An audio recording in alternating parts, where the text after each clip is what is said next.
Porch light flicker on the siding, moths dancing like they know the tune.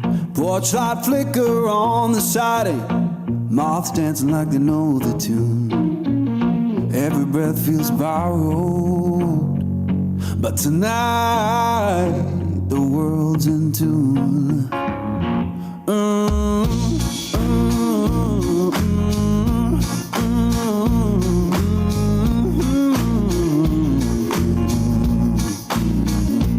Old chair hums beneath me, plank boards keep the time. Old chair hums beneath me, plank boards keep the time.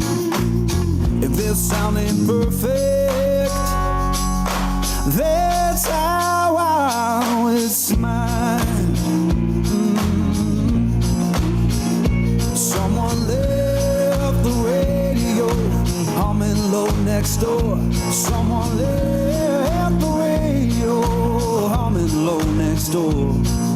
Static sings the harmony.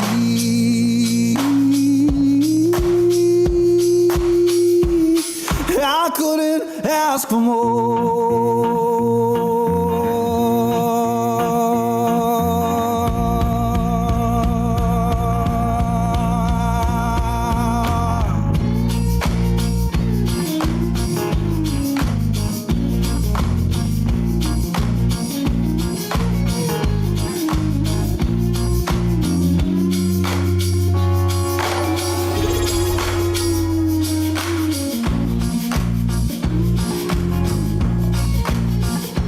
Let the porch light burn uneven, let the shadows play.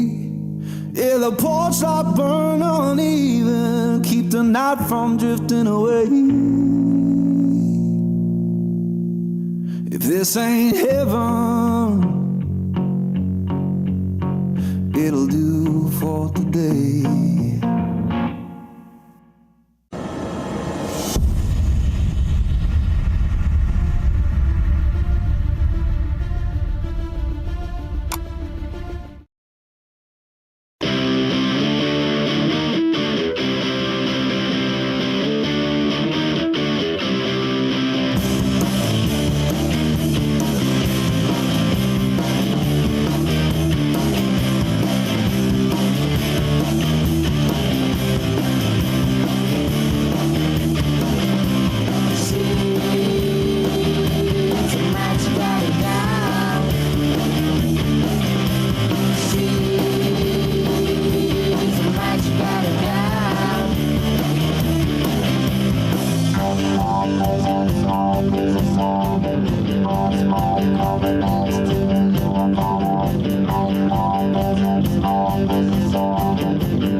This is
all.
how is everybody doing?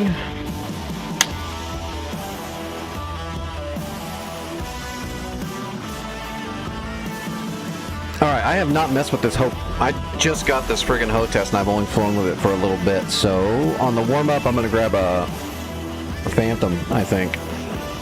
And see if I can shoot some Mavericks from a Phantom, because that'll really... kind of like jumping into the deep end of the new slew button. Plus, I need a lot more practice with the Phantom, so screw it. Jump in. Because if there's a hard Maverick to shoot, trust me, it's the Phantom.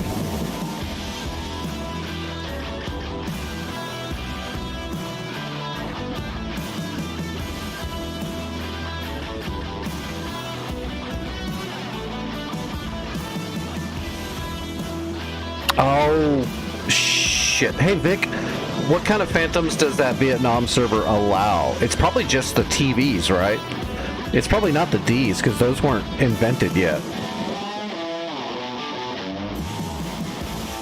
It's probably just gonna have to be the TVs. Which actually, hold on, let me go back out. Let's go into the editor and we'll drop a hot Phantom with the correct loadout, so we don't have to wait for alignment and all that jazz.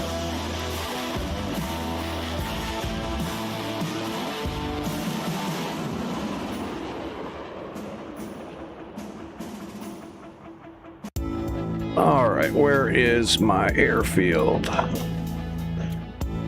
Yeah, we'll just try to shoot some Phantoms like over here or over here somewhere. Doesn't really matter. Just gotta break in the slew button and see if I've got to adjust it for the Phantom, because I probably am gonna have to a little bit. Okay, that's the one. Take off from ground hot. Actually, let's make it ramp hot.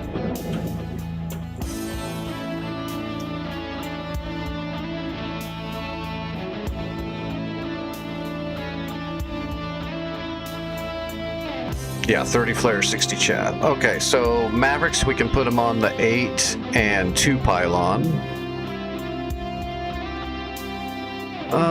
We can go specials or we can go triple Rex. Yeah.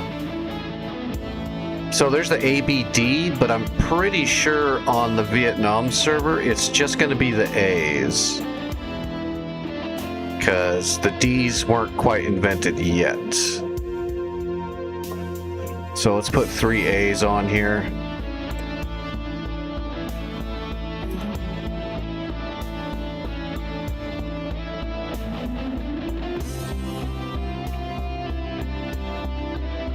E2 Sparrows.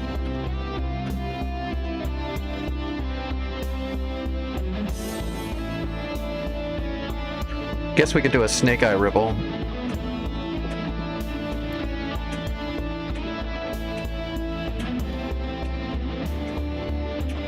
Alright, what else do we want us to put on here? I wish I knew the Vietnam loadouts that they allow on that server, because they're not going to have everything. They should have walleyes, though, and they should have hobos. Yeah, there you go, the walleye ones. They should have the walleye ones. And they should have the GBU 8. So that's all the same technology. It just depends on what year they're going with. They're all Vietnam era, but there's going to be different, mild differences, but I think they probably allow all of those. Just none of the, like the infrared Mavericks and stuff. Those came later.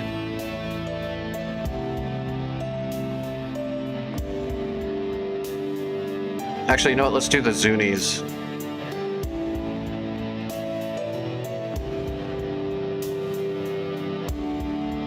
That's a pretty standard looking loadout for Strike.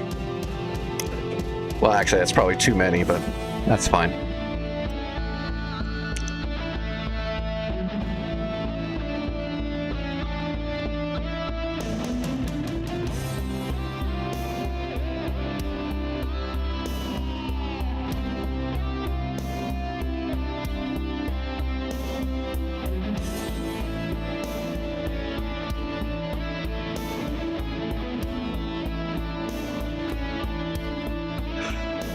All right, this will be a good warm-up. We'll just go through all the munitions and set up releases on all of them. We'll do the Zunis, we'll do the Mavericks, and then we'll do a single 6-bomb Snake Eye retarded drop. Except I'm not going to do low altitude. I'm going to do an angled Snake Eye drop.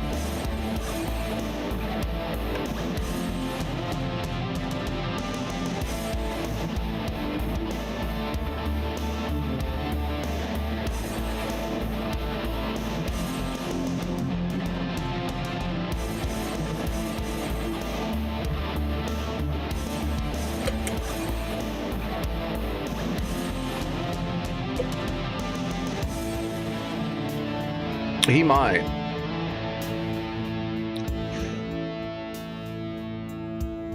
I think that's the one. I was just polishing my Sparrow when it suddenly went off. The one time the Sparrow works perfectly is when he shoots it at a friendly.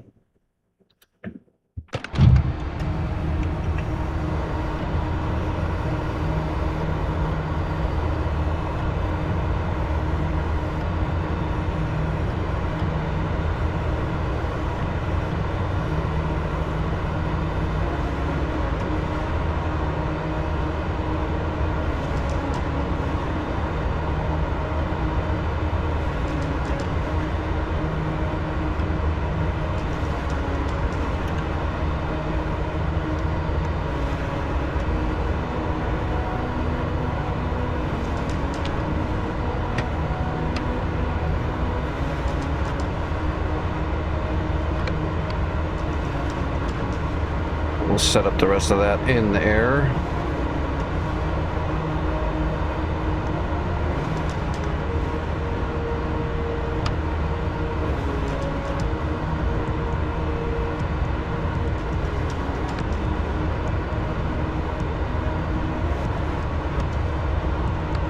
Okay.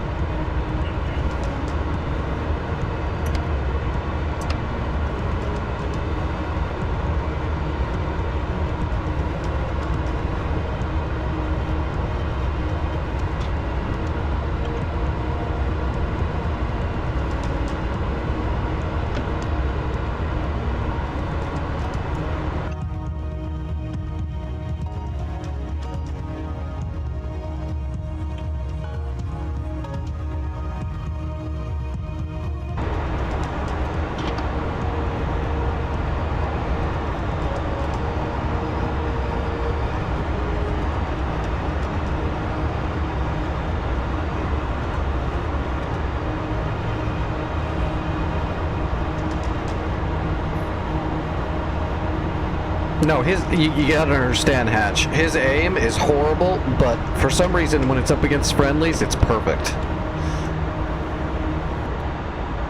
He doesn't miss friendlies. Pinpoint accuracy.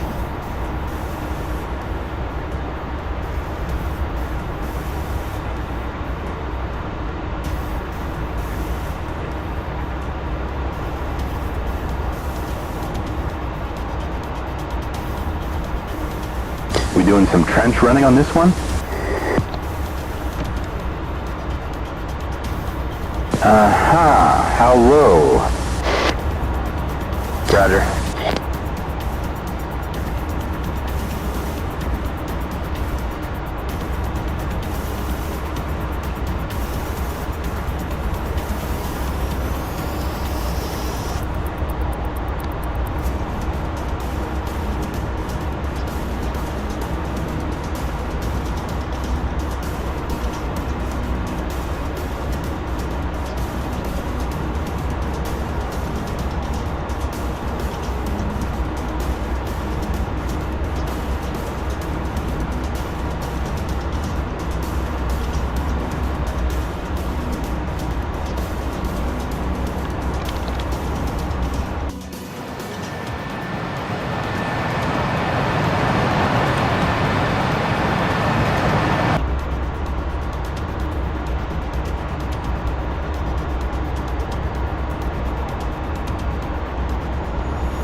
Hey, I get to blame my medicine.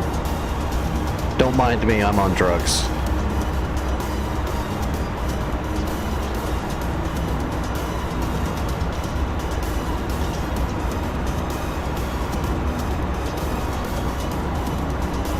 That's weird. Seeing a little stutter.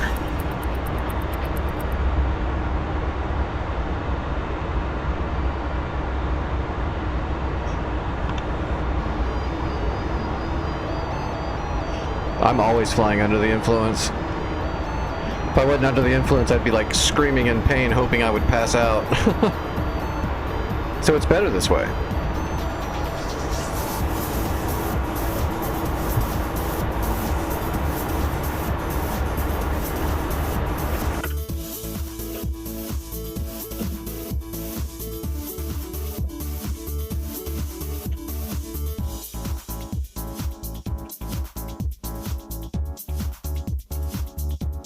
Why does that look laggy?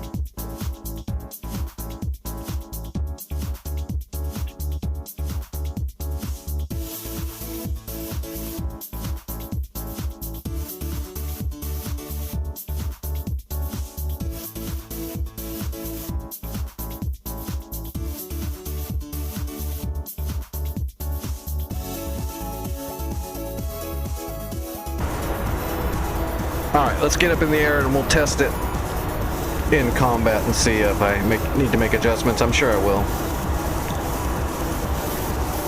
Okay, yeah, everything's good. Running it up.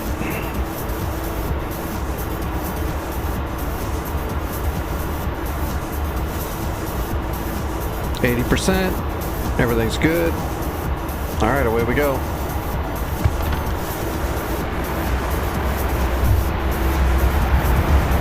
Engine's good. Airspeed's coming alive. 80 knots. Airspeed 100 knots.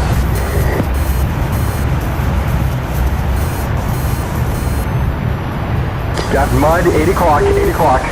Hawk and mud, 8 o'clock. Gear Hawk. Gears moving. Gear up. Flaps up.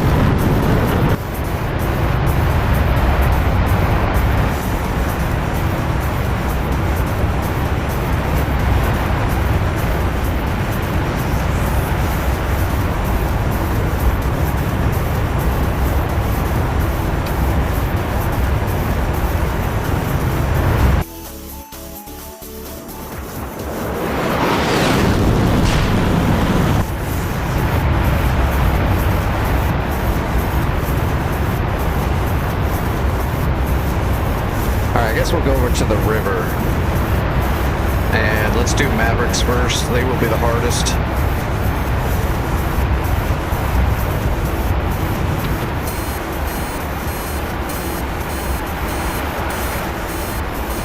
Oh yeah, that throttle's nice and crisp.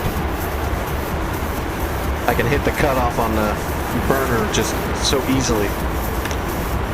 Alright, so we're gonna want TV direct. And we will want TV, air to ground, -45 mils. That'll roughly bore sight to the Maverick.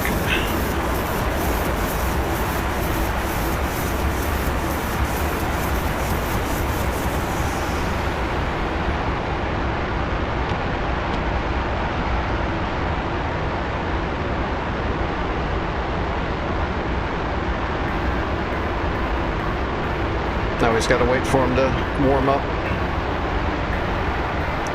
Oh man, it's been a minute too. Let's see, you pull the trigger to pop the cap on the TV.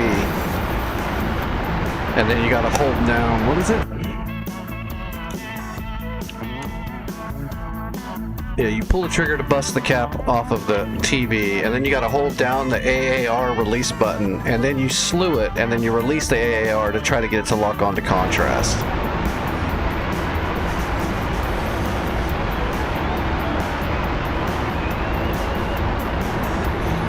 So yeah, you hold down the AAR, slew it with the slew, and then release the AAR to attempt to contrast lock.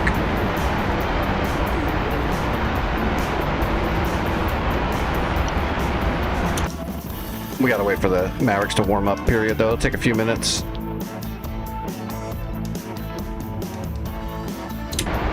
Oh no, they've got all the weapon controls back there. So like when I do my bombing, he'll have to input all the bombing numbers and coefficients into the bomb computer, the ballistic computer in the back seat. They also work the radar.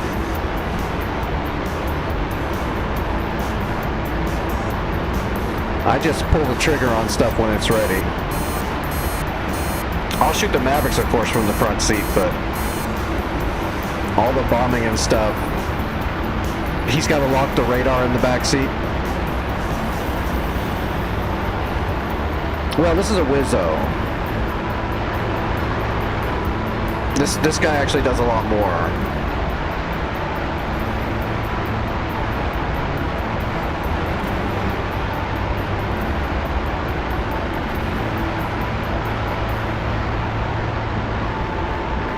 Yeah, you can put a real person back there.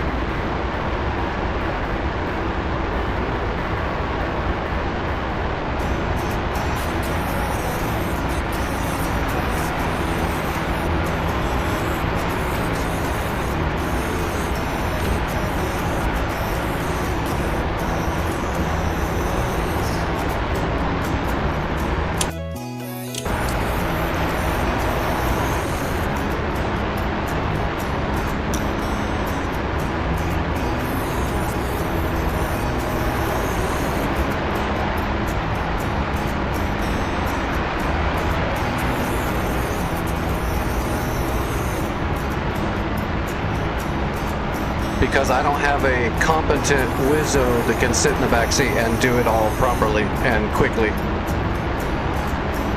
Because most people don't want to do that.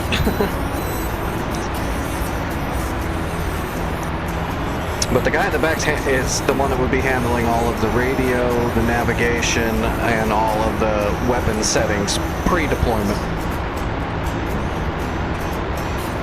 Which this is also pre-Iggy, so you've got to put in all those numbers properly or else the shooting computer will be off when you drop bombs.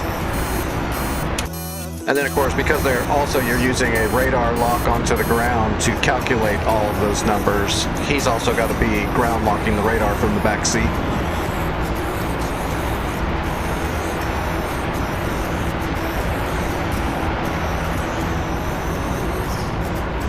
Okay, Mavericks are ready. Alright, where am I? Let's go find that river.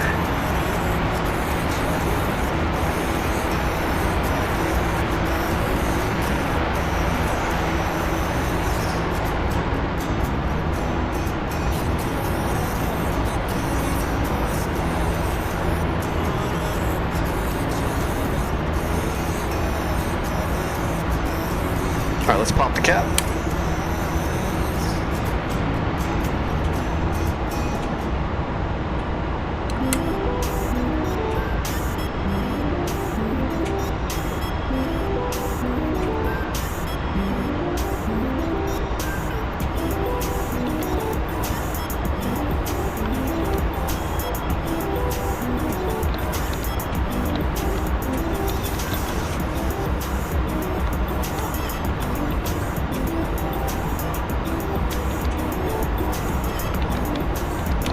Okay, that's too sensitive, or that's not sensitive enough.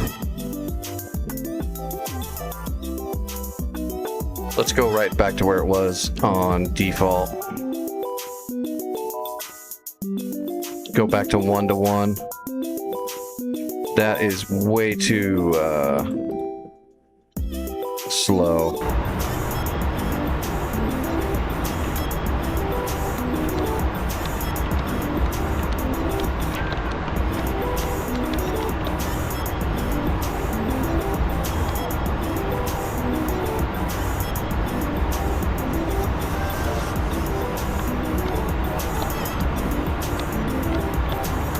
Oh, I had one. Alright, let's come back around.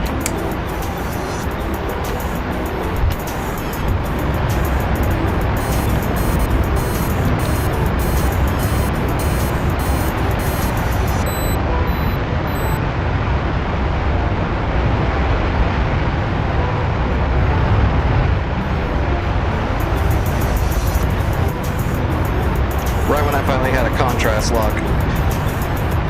It's a little bit harder with the A's too, just because you can't zoom at all. What you get is what you get. Makes it a lot harder.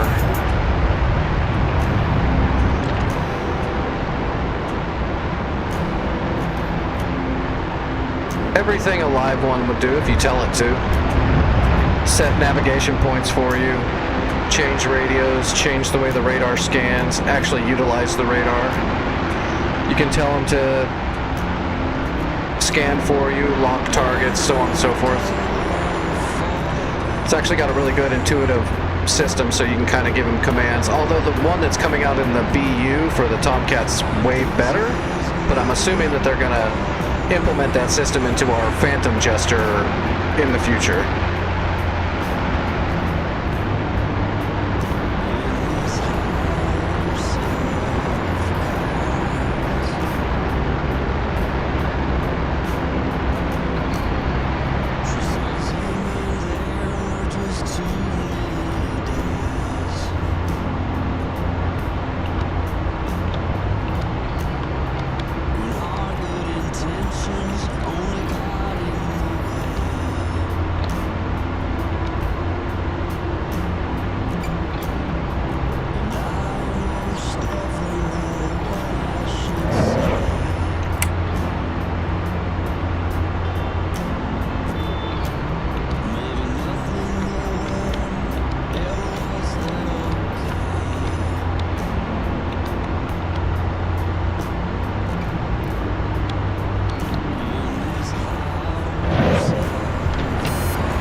Nice. Okay, that's better on the slew. Just 1-to-1. What's our fuel at, buddy?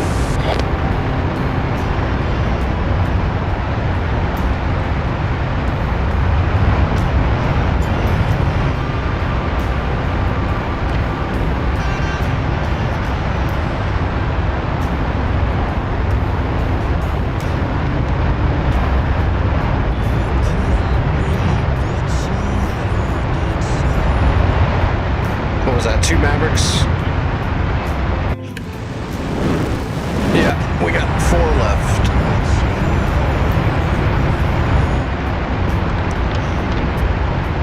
Man, you gotta get so close to get good contrast with these original Mavericks.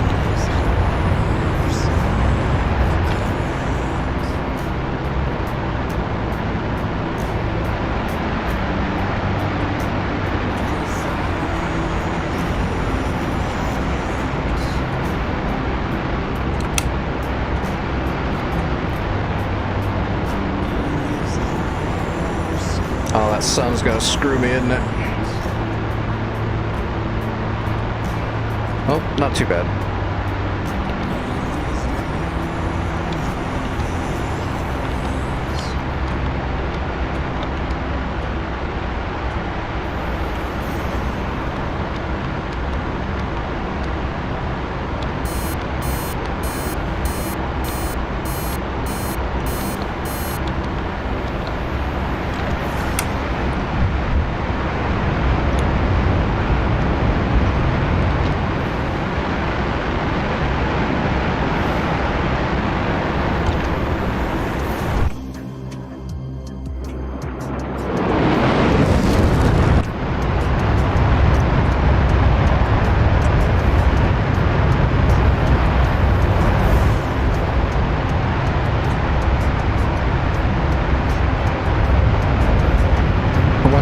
Mavericks on the A models can hold their picture before they start deteriorating from the heat.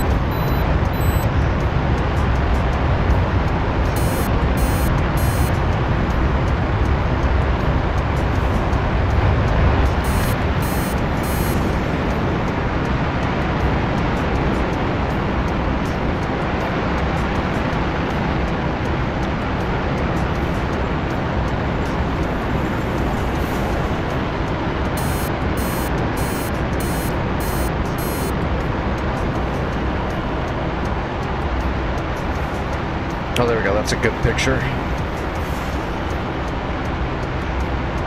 There we go. I can see the smoke.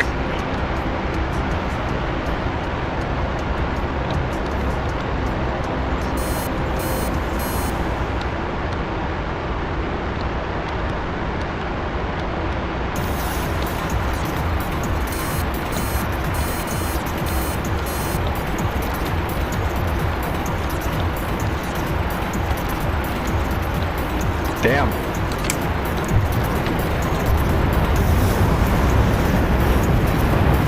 I'm not sure if they do or not. They're supposed to. They should. I'm pretty sure they have on my A10. The Ds have had deterioration on their ability to lock after they've been on for a bit, which is the way it should work. I'm pretty sure I've flown around. I think it's longer than it is in real life, though. I think it took a lot longer than it should have. But I have had deterioration in my AGM 65Ds because they had been on for a bit. I had to get a lot closer before I could get a contrast lock them after a bit, and the picture was fuzzier. I don't know if it's in the A models though on the Phantom or not. It'd be hard to tell considering the A models are hard to get contrast either way. Unless you're shooting at something very large and on the water.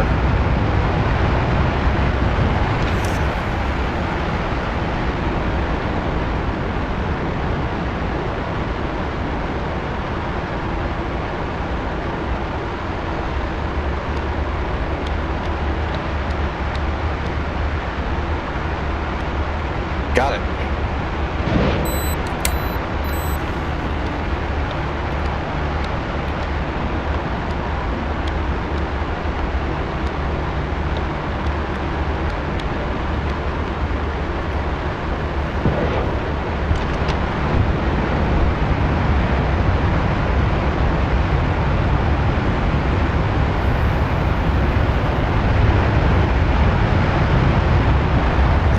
Contrast on that stuff that's on the north side of the river there. I know there's stuff there, but I just can't get it. Yeah, it took a lot more time than normal. So I think it is actually in the game, but it's a little bit more lenient than reality.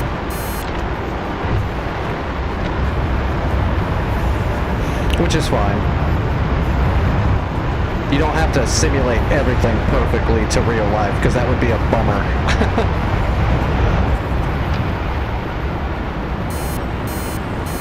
It's close enough. Gotta toe that line between what it's really like, but make it more enjoyable with a smaller barrier of entry.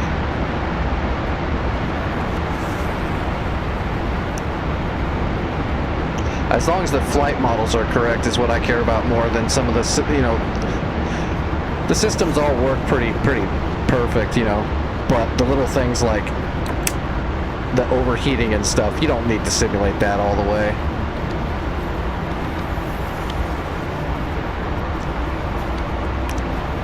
Come on, right there on the north side of the river.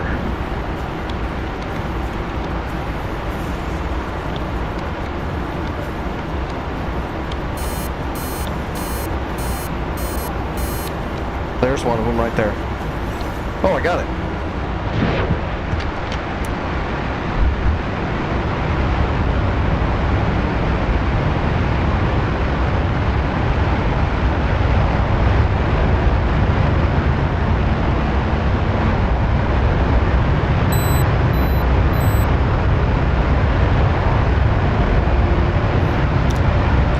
That's the other problem. I'm moving so fast when I finally get a good contrast. When I'm close enough to actually see it in the TV, I'm so close that I'm almost not going to be able to get the shot off.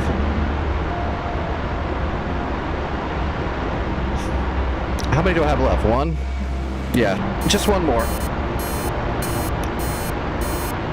It's hard to lock on and fire the Mavericks and orientate the plane properly at the same time. I think that last Maverick overshot the target just a little bit because I wasn't pointed directly straight at it when I let it go, but I was only like a mile away.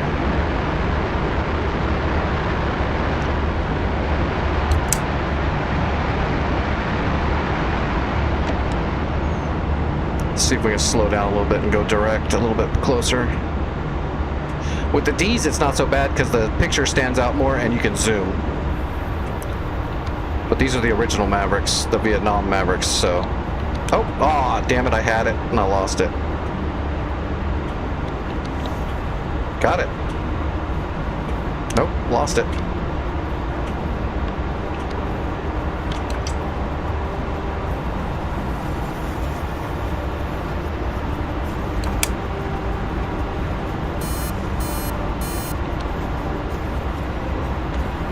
Got it. There we go.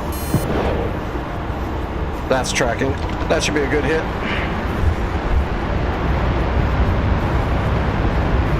Boom, direct hit. Okay, that's good. Alright, well, let's... Where's that other spot right there? There's the other battle right there. Let's drop our Snake Eyes. We'll drop 6 Snake Eyes right across their line right here. Alright, so we're gonna go direct DT dive toss bombs. Center line, we're gonna go Ripple 6, and let's spread them out a little bit. We'll go 1.5. And now we need to tell Jester to put the numbers in the back seat, so it's gonna be dive toss Mark 82 Snake Eyes. And our dive angle is going to be roughly 30 degrees, which will give us a drag coefficient of 5.56. Roger that, Wilco. Now Jester's going to punch those numbers into the ballistic computer in the back. We need to change our mils to 0.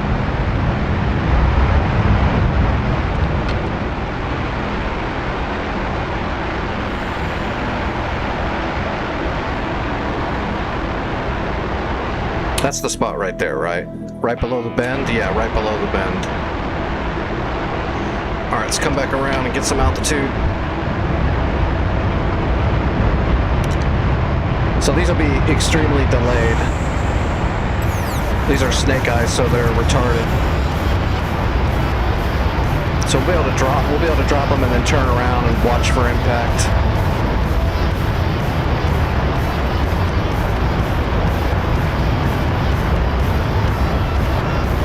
We'll roll over, we'll get Jester to lock the ground, and then we'll use that as our bombing point.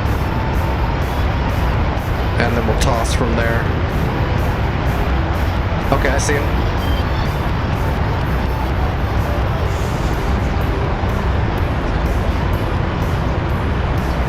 Alright, we're lined up.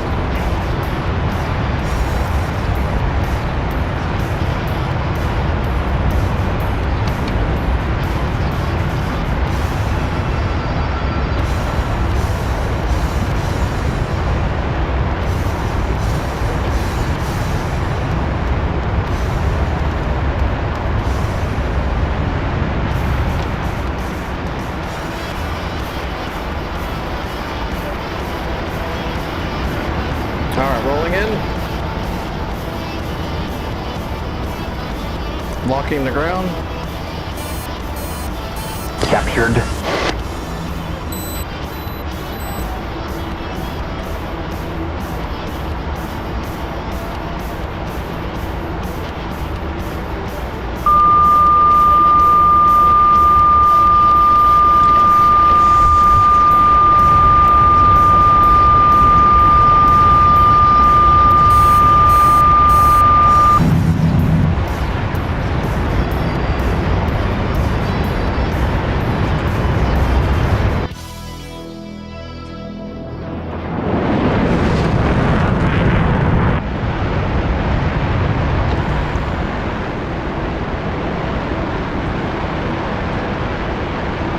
Hopefully we got a pretty good ripple right across that river. Oh, I got him short. Oops.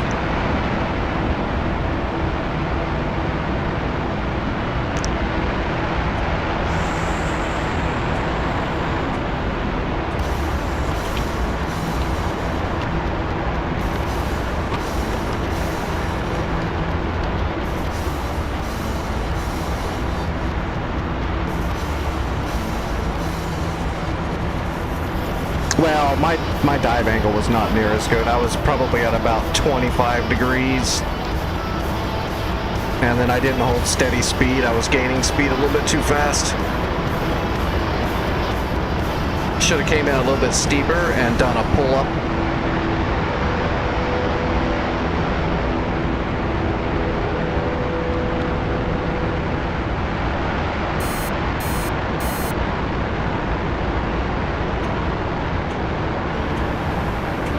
Plus, I also should have locked the ground a little bit farther forward. Just because sometimes the snake eyes you want to add a little extra because of the nature of the way they fall. I dropped them as if they were standard, hoping the ballistic computer would get the job done. I should have, and I knew better, I should have extended a little bit.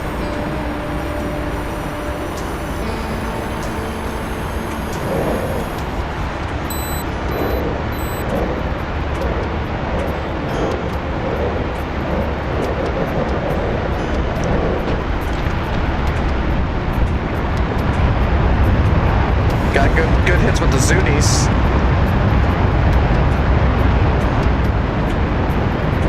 Got a new bogey, right 25 degrees, 16 miles, 3,500. What? That must be an enemy helicopter. Okay, no IFF, it's a bandit. Or it's, oh, you know what, it might be that transport plane.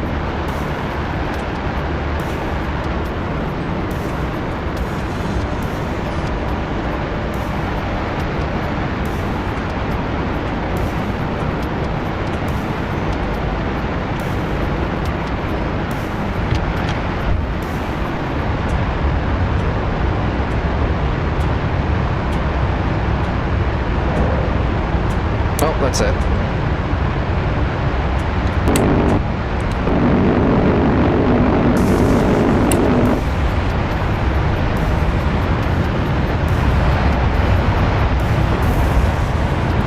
Well, not bad. We screwed up the snake eye drop, but that's okay.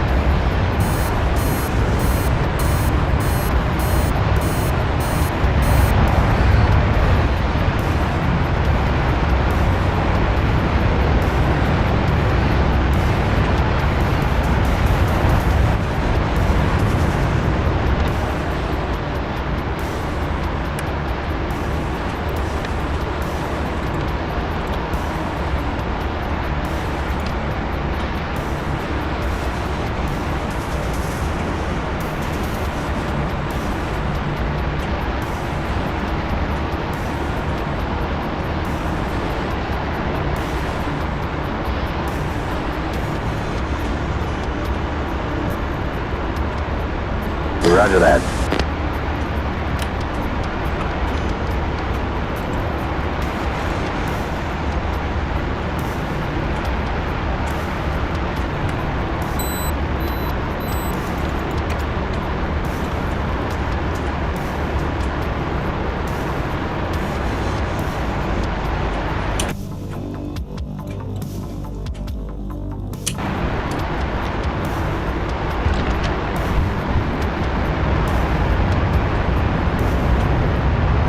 That's right. The final flare. That's probably pretty accurate, actually. The booster, the flame on the booster seat probably is the best flare you've got on here.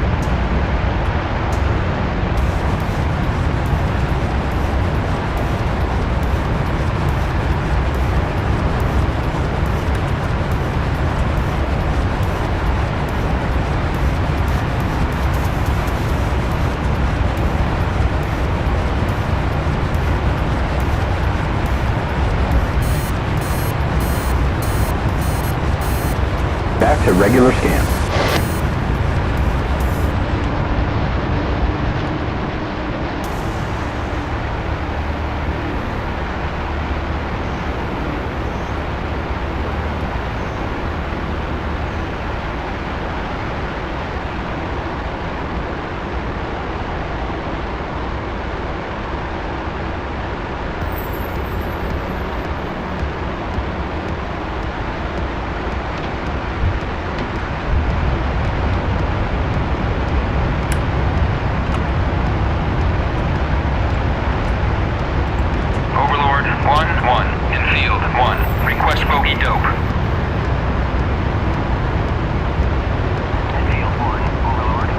see a new bogey. Left 20, 24 miles, 29,000. We got him. No IFS must be a hostile.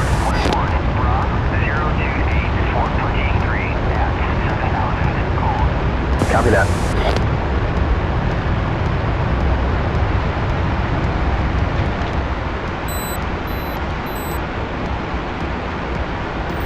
Okay, sanitizing the sky again. Roger that.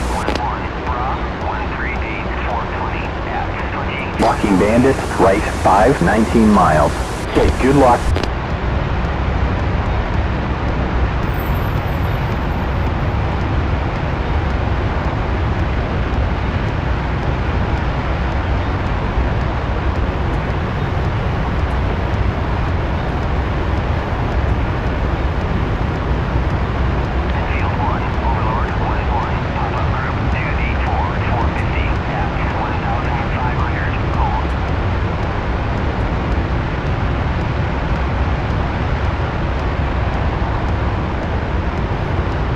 What's up, good luck? How are you doing?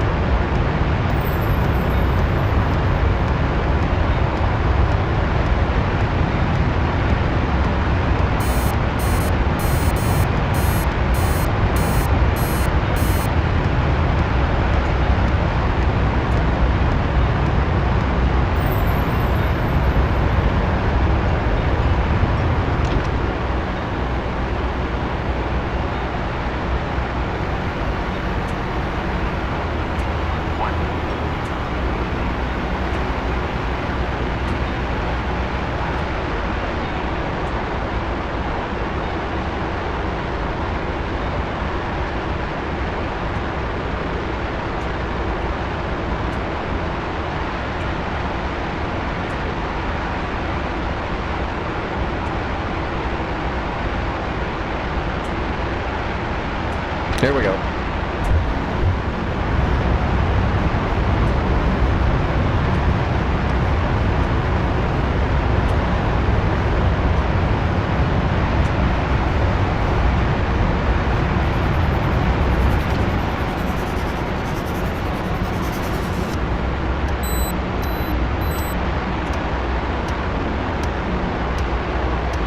We have a Bandit, fullback, 12 o'clock, 5 miles. Fox 2. Or Fox 1, sorry.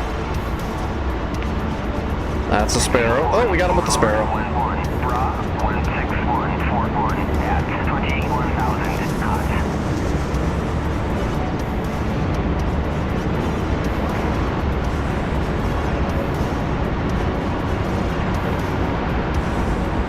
Damn it, I lost the lock.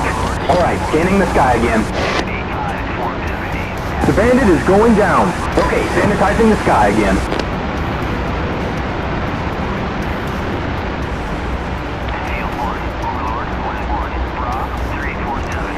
I'm doing okay. I'm a little rough tonight. I got sick as shit yesterday. The temperature change here got super hot, and I had to actually do some stuff yesterday, so I got kind of heat strokey. Unfortunately, with all my surgeries and medicine, I do not handle temperature anymore, hot or cold.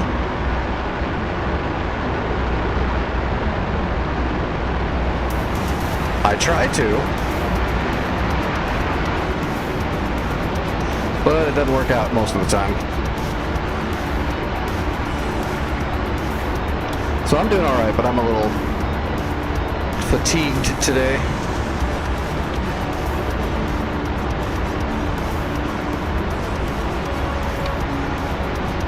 Alright, that's a good warm-up. Oh, actually, I'm going to do one more thing for warm-up. Just to make sure I remember. I'm going to try to do a cold start and maybe a takeoff really quick in the Mosquito. And then we'll see what we're going to do for tonight. Trying to keep up with all my World War II stuff, and I've been putting off the Mozzie so much.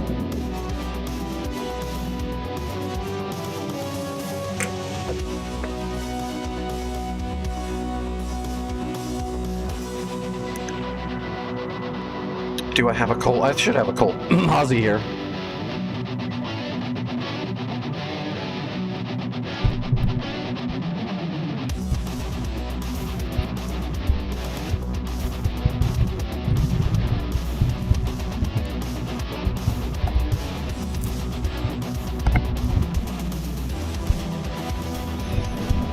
If it loads. There we go. Alright, Mozzie cold.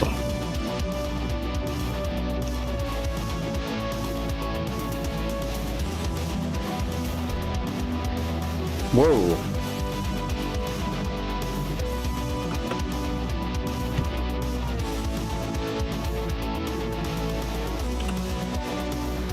Alright, let's see.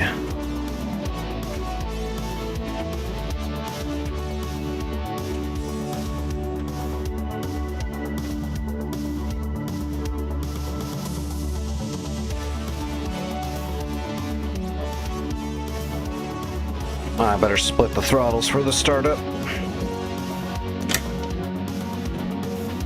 Damn, that throttle's so brand new, it's even hard to split the throttles.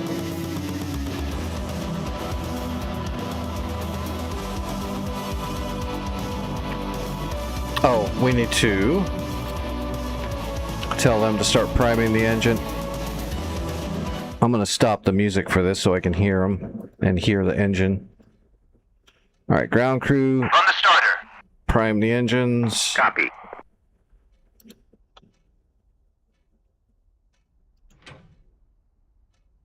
All right, power on.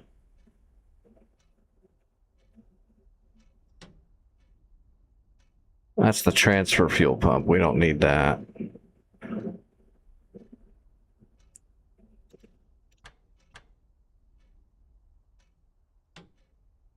All right, give that a second.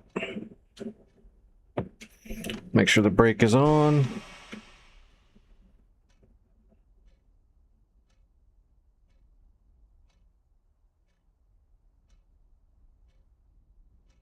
You should. Good luck, you should.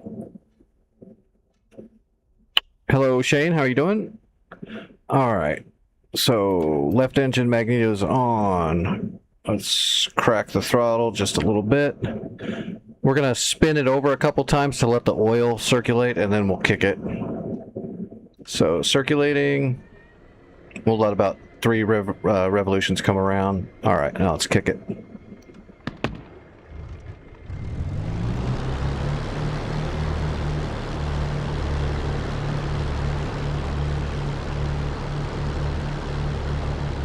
And we'll let it idle at about 1200 RPMs.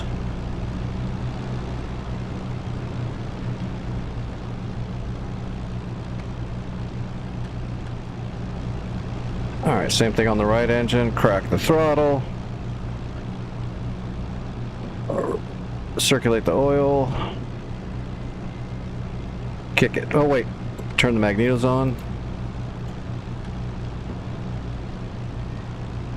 Now kick it.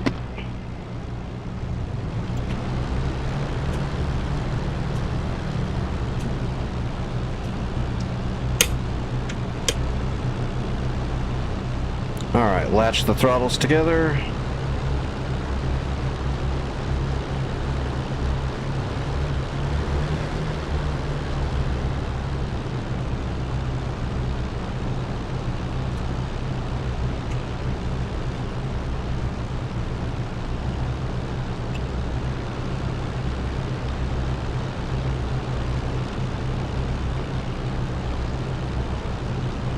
Oh, we need to set our... All right, nose trim.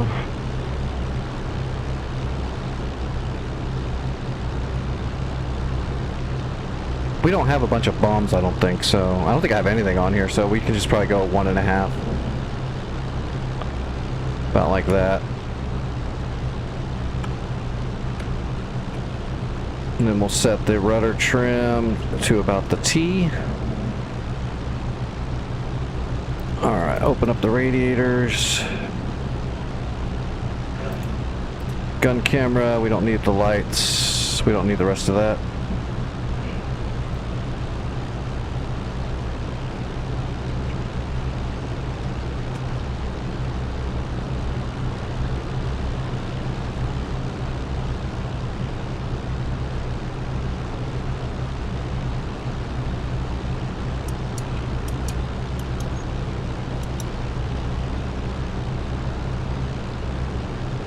Okay, wheel lock. Yep, we're good. Yeah, see, the cold start's not hard to do. In most World War II aircraft, the cold start's not hard to do.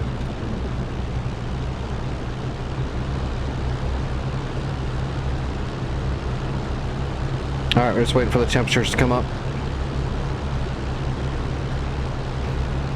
We need the radiator temp and the oil temp to come up.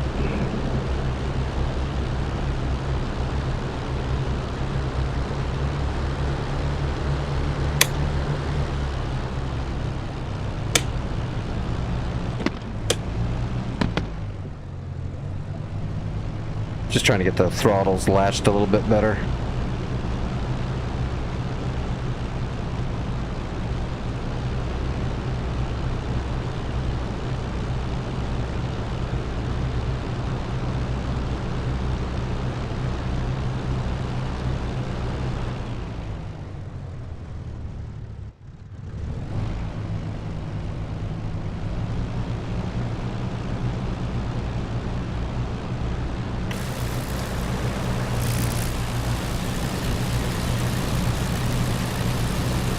Did I put bombs on it? No, okay, we don't have anything on here. Shitload of bullets.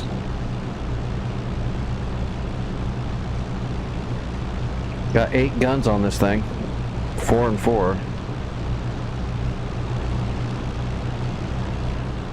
And yes, I did test the I think they're Hispanos, the cannons that are on here. I did penetrate some armor with the Hispanos, so you can absolutely strafe armor in World War II with the Mosquito, which is why I need to get better with this thing. So I'm not totally dependent on trying to land directly on top of a Tiger tank with a bomb.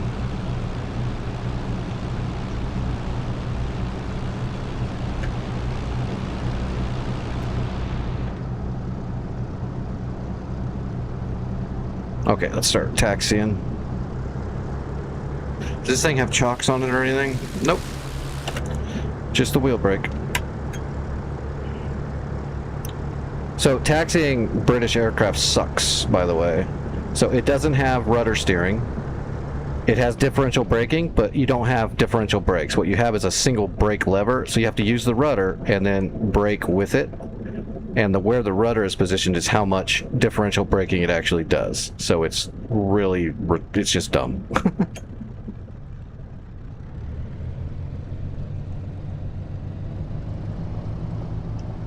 That's why I hate taking off, taxiing, and landing British aircraft. I don't mind differential braking, but this moving the rudders back and forth and babying the brake lever back and forth with it, you can't ever like straighten out very well and stuff like that. It's just a pain in the ass.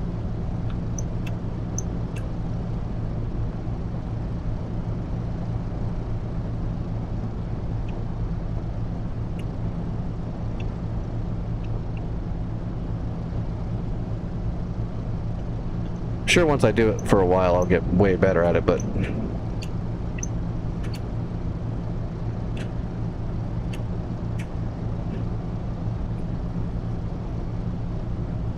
it wouldn't be so bad also if the British aircraft had a wheel lock, but like they don't. So your rear wheel is always just on a swivel, so it just goes crazy. Especially in DCS. I know the Spitfires are notorious for the rear end just spinning around like nuts in DCS because of that.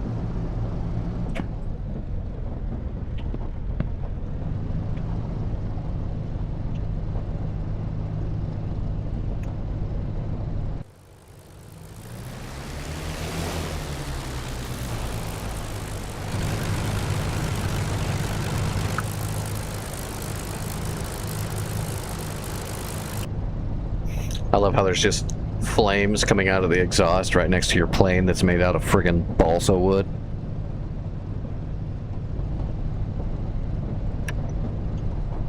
Well, it's not balsa wood, but that makes it funnier. It is wood.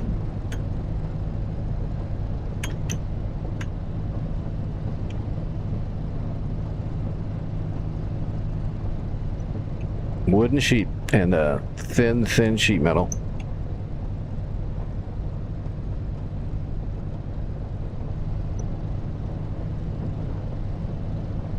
Actually, the engine torque off the Mosquito is horrible with the little white wood frame. It really, you really have to dance on the rudders with this thing. It tries to kill you pretty easily.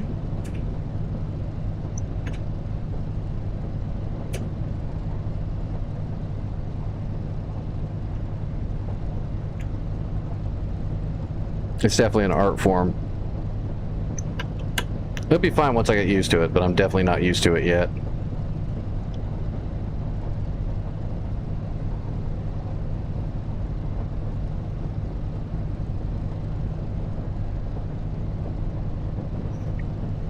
It's just a matter of watching my speeds, because I'm gonna have to pin the tail pretty hard just to try to make sure I can keep it a little bit more stable. So it's just a matter of when I release the stick forward. If I'm going too slow, then it's going to make the rear end really fishtail hard, and it's going to torque the aircraft, and maybe even try to get it to roll over. If you're going too fast, then you're going to prematurely try to take off, and you're going to flop and stall. So I've definitely got to get used to that part too. When to unpin the tail. I've only done this a couple times so far, so I just need to do it over and over again until I start getting the feel. Just like everything else in aviation, knowing the numbers is one thing, and then doing it so much that you get the feeling for it is a lot more. Especially when things in certain planes, like the British stuff, is not as intuitive as what you'd want it to be. That makes it harder.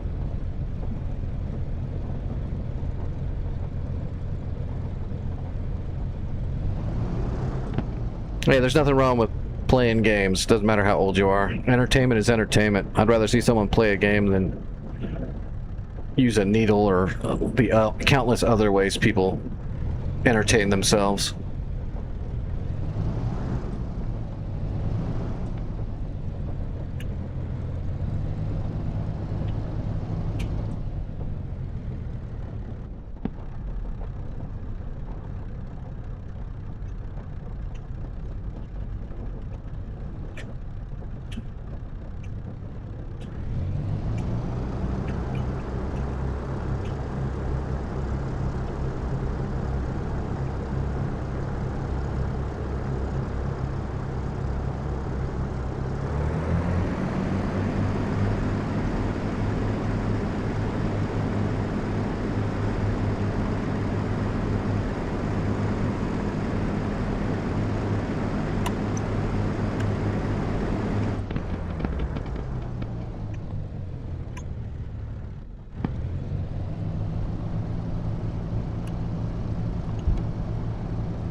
Okay, so let's see. Flap lever out, and we want about 15 degrees. Whoops. Actually, that's probably pretty. Whoop. That's probably pretty good right about there. All right, make sure the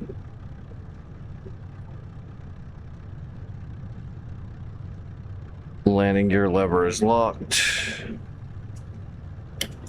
Bomb bay doors locked. Okay.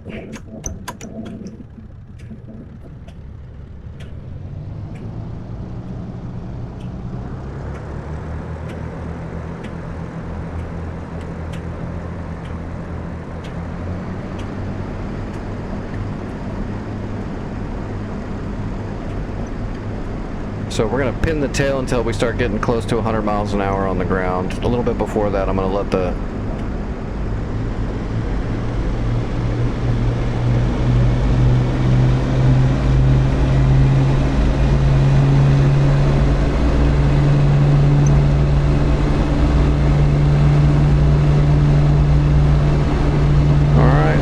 come forward.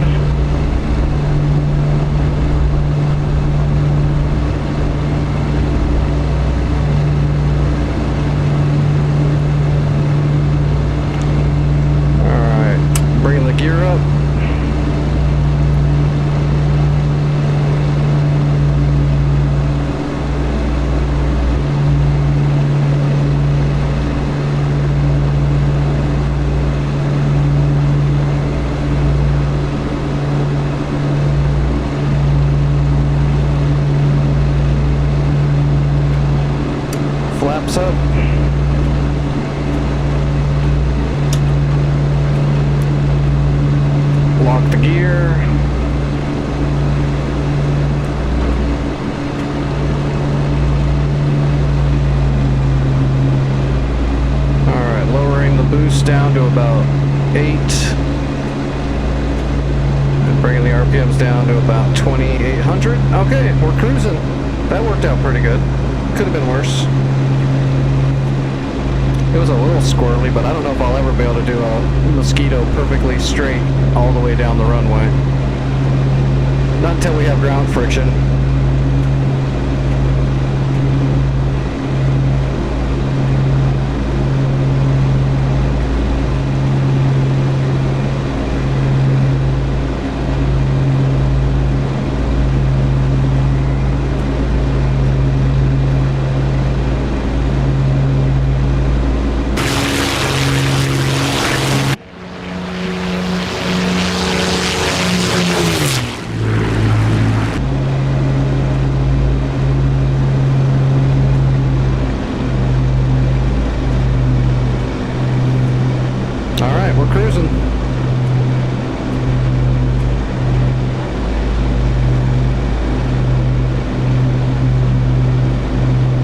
Okay, I think my nose should have been trimmed down a little bit more.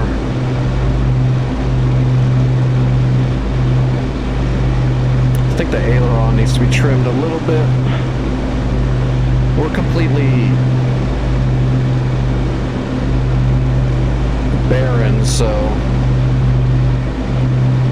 I'll have to remember that for the next takeoff to add a little bit of right aileron to make up for the engine torque, although yeah, that's probably going to change when I get a little bit more cruising speed and a little bit higher altitude. I'll probably be able to neutralize the aileron trim.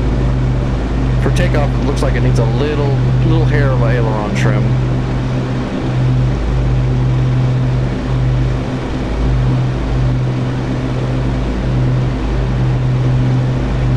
Secret weapons of the Luftwaffe.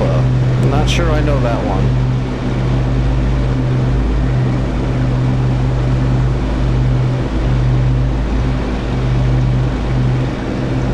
I don't have any targets out here to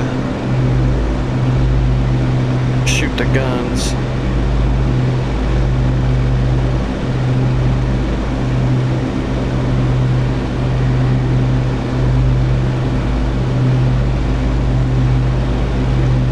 That house will do. Make sure it works. Yep, that's the machine guns. That's the cannons. Okay.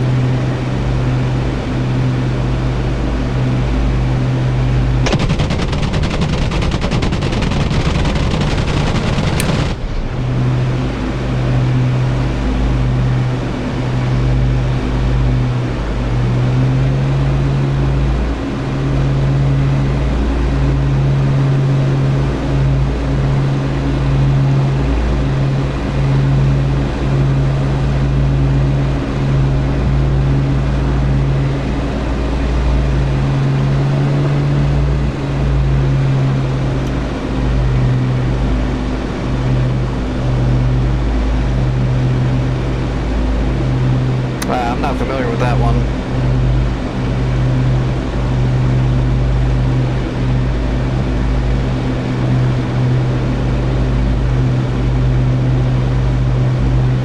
To be honest, I didn't play a lot of flying games until I was messed up and couldn't fly anymore in real life. I saw a few, but I didn't really play them or anything.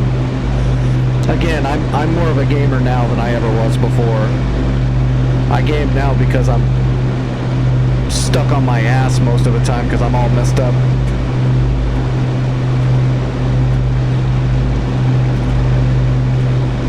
Yeah, I think I'm getting the hang of this thing. Definitely has a lot to do to fly it, but it's not bad. Let's bring the boost up and see. What's our speed? 230 miles an hour.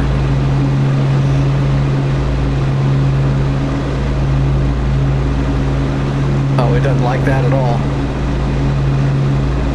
We're gonna have to rudder it, or we're gonna lose it.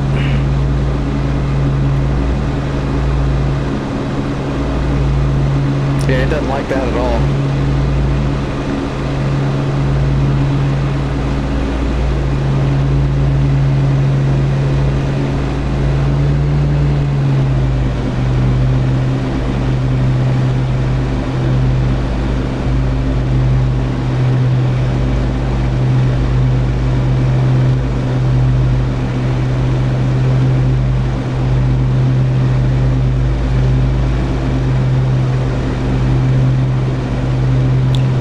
agile for a big girl. Definitely a little floppy though. I'll have to look up the numbers on the boost and the RPMs for max performance. I imagine it's real easy to put too much power into it and actually hurt your maneuverability and slow you down.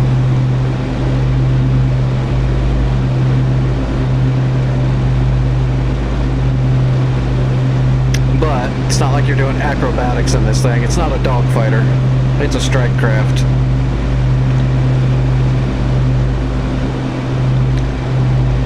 Don't the old-timey bombs have very direct timers on them, so you can actually do low-altitude flat drops with it and not blow yourself up? I'm pretty sure they do.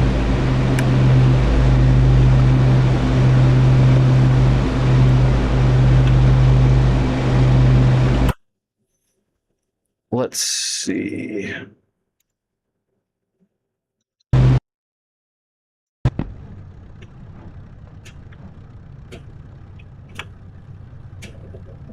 Yeah, here we go. All right. So they've got general purpose. They've got, what's that, semi-armor piercing. They can do 500 pounders, general purpose bombs. Okay, here we go. Now we're talking. So plug the tail. 7 revolutions, that's probably fine. Okay, here we go. Yeah, you can delay it by seconds. 11 seconds. There you go. So you can actually fly low altitude and make sure your bombs are right on target and come in so low it's hard for them to shoot you, and drop the bombs right on top of them. With 11 seconds, you'll be able to fly pretty far away before they explode. So I'll have to practice that later. For the World War II servers, that'll be like the best way to try to get bombs right on them. Come in at like 100 feet off the ground, which means you could probably drop the bomb when it's right here in the sight, depending on how fast forward you're going. I'll just have to practice it and get a good formula. What about the outers? You can't put 500s on the outer, right? Oh, you can. You can put 500s on the outside, or outside too. General purpose are the standard bombs. I think the MC bombs are the special casing ones where the casing is thinner, so the bomb has more explosive in it. More shrapnel, I think. I think that's what the MC is for. I'd have to look it up. SAP, SAPI is semi-armor piercing, and GP is general purpose. And then rockets. Semi-AP, AP. F number 1 is probably just explosive. Good old fire explosion rocket. All right, let's, what's over? Vic, are you flying tonight? Are we going somewhere? Are we doing something? What's going on? Old man Nix is confused. What are we doing? Oh, you're at work?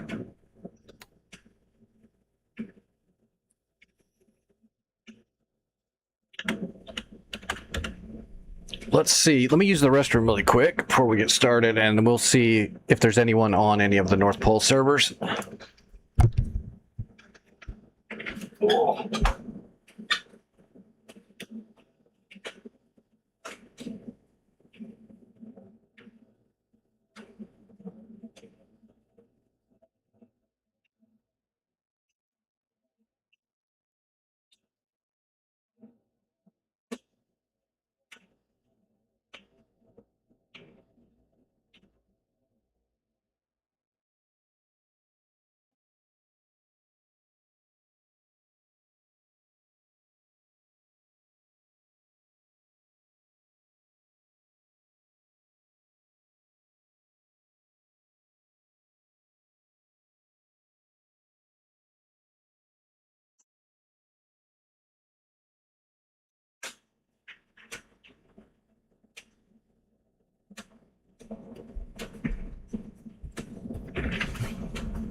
I don't know when you fly. I barely know when I fly. Alright, doesn't look like anybody's anywhere except for Persian Gulf. There's one person on there. Oh, it's Spit. I haven't seen Spit for a minute. Well, you can if you want, Nick. I don't know where I'm going yet. This is going to be kind of a chill night because I'm all friggin' worn out. I don't want to get heavy into any kind of hardcore server, probably. The World War II server, I still haven't asked. I still need to talk to Santa about that one and see if we can do a little adjustment to it to make it a little bit more, I don't know, what user-friendly, balanced. The balance is way the hell out. The balance on that one is really bad.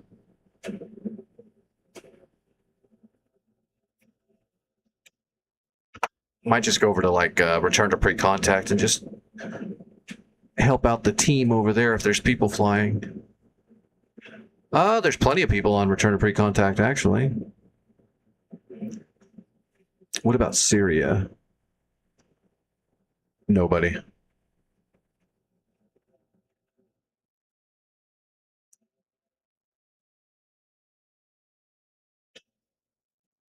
Man, I wish more people would play on the Germany one. I love that German map.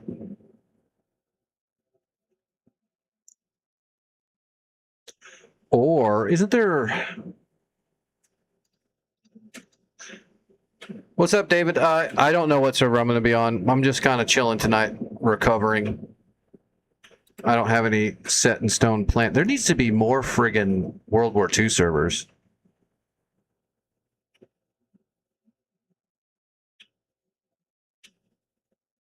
We definitely need to fix the Normandy, the North Pole one, just so it's a little bit better.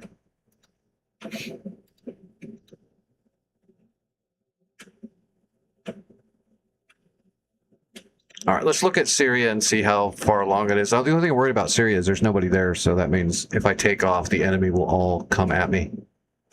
Oh, well, no, they probably won't. It's not. It's North Pole. Or it's not North Pole, I should say.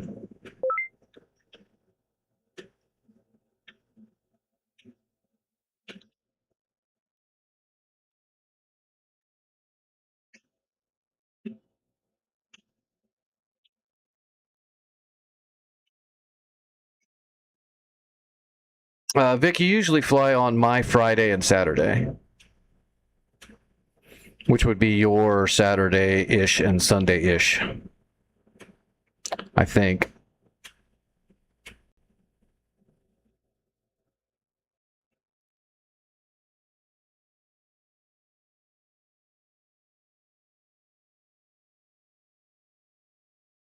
When you're not doing whatever you're doing out there, herding spiders, who knows, punching kangaroos.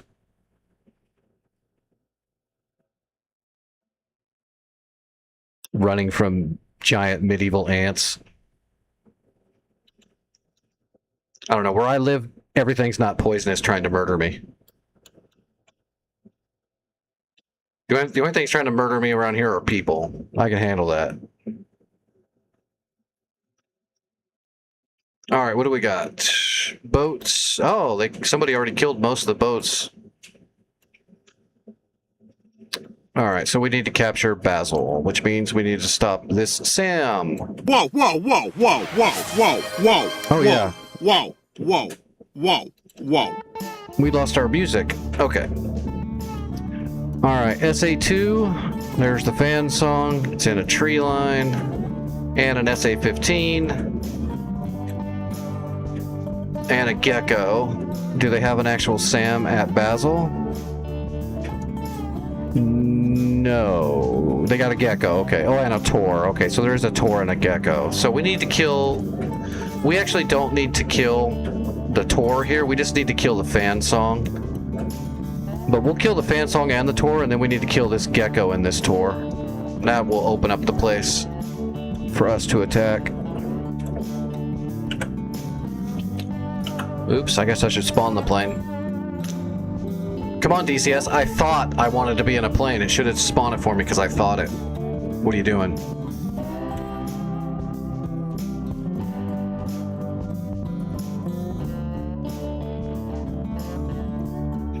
Alright, we want my harm loadout. And a single bag.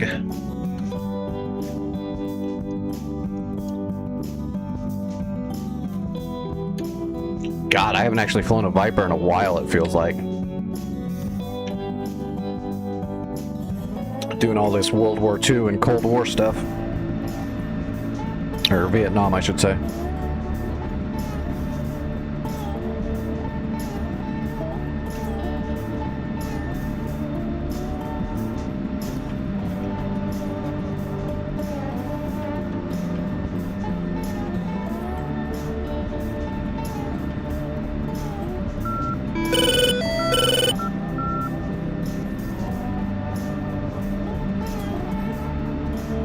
Shut that beacon off before it drives me nuts.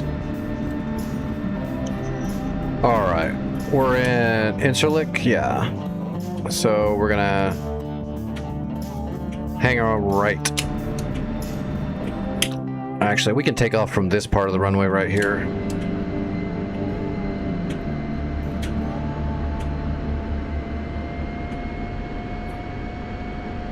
David, we are on return to pre-contact Syria. No guarantee on how long I'll fly tonight. I'm gonna fly until I just get too tired.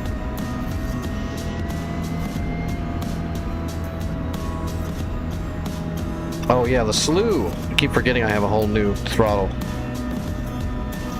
This will be a good test to make sure that I don't need to adjust the slew on this. I think I already kind of adjusted it once, but I might have to do it some more until I'm comfortable with it in every jet. Each jet's a little bit different.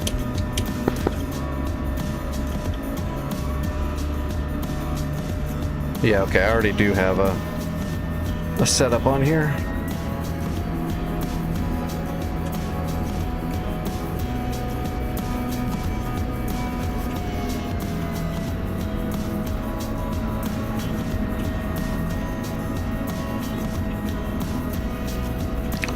Time to go radar hunting. America's national pastime.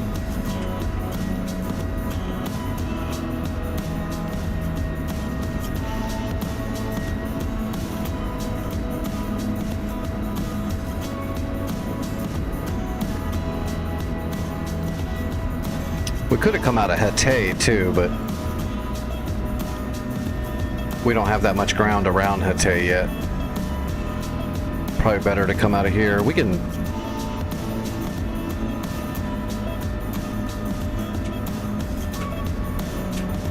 probably RTB to Hatay. It depends on if we need to. Whoa, big old lump right there. Am I going to deal so much damage in one stream? I don't know. On a server like this, I'll probably do a lot of damage.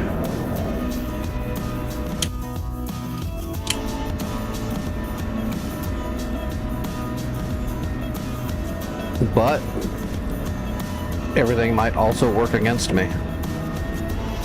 Shit might go wrong. I might make a bunch of dumb mistakes. It happens.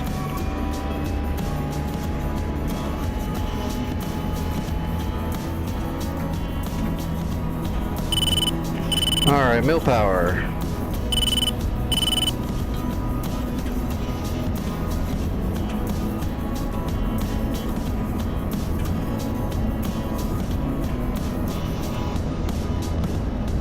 Rotating.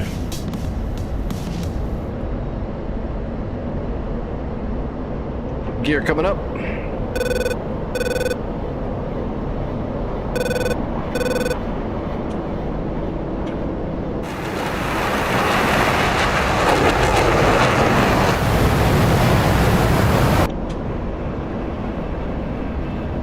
We'll try to conserve fuel for a bit.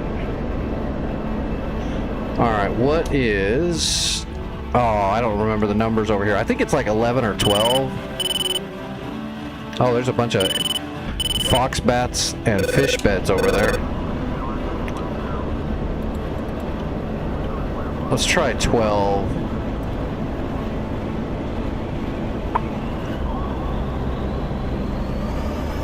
That's either Hotel or Basel, so we'll head towards that. Back when I used to fly on these servers all the time, I could remember where the waypoints were, because they don't have them labeled for the pre-briefing. Or do they have a kneeboard that has it all? I never even looked.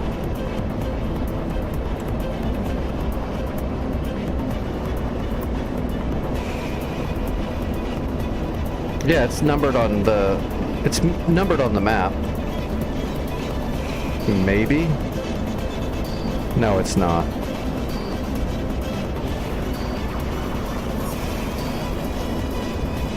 There we go.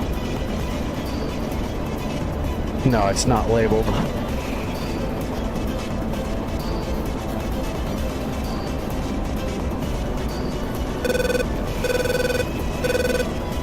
Whoop, there we go. Is that it?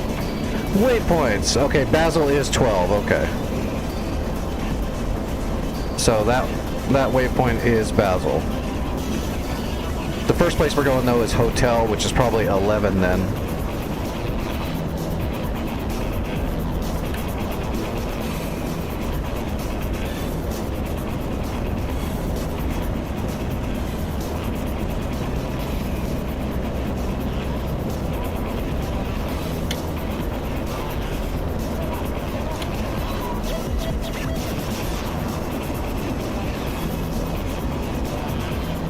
Yeah, you can't use kneeboards in VR, can you?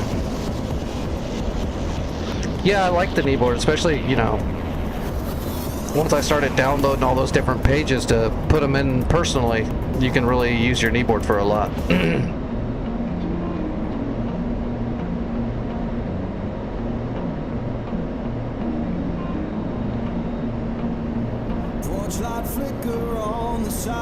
You could also, well, say you could also make your own actual paperwork and just have it in your lap or something you could look down to in real life.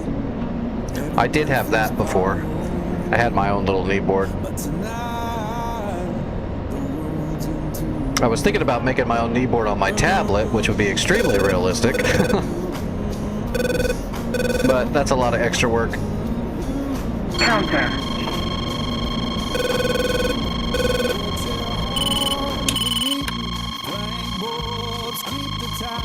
That's interesting.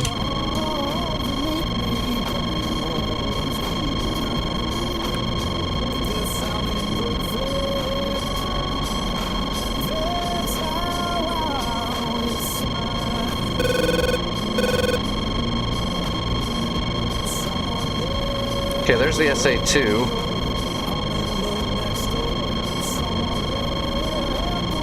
Which is what we're going for.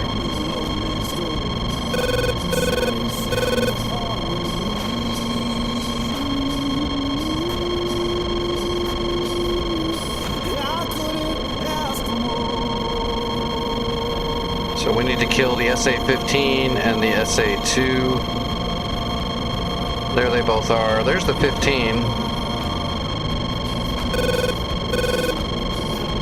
Except that's not the actual 15, that's the data link. It's not lockable.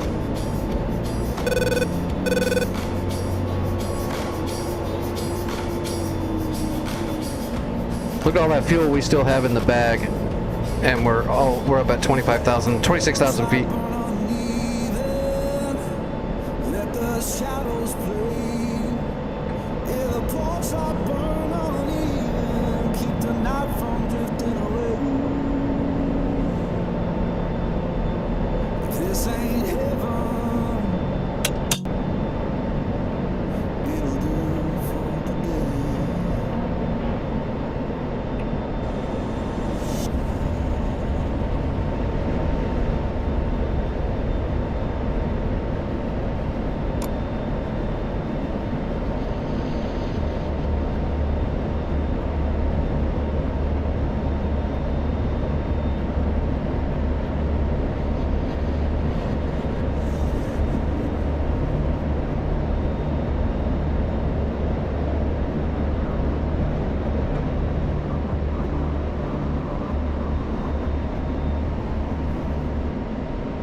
might have to drop down also.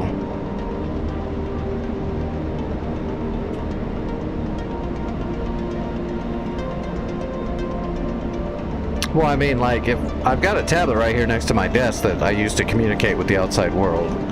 But if I wanted to, I could, like, take all those digital files I have, like of my SAM pages in my kneeboard, like this, all this stuff, I could transfer it onto my tablet, and then I could just turn my tablet on next to my desk here and, you know, scroll through all that information I need. I could do that for waypoints on certain maps and servers if I wanted to. I just have never sat down to do all that. It's a lot of extra work for something that I do in-game easily enough.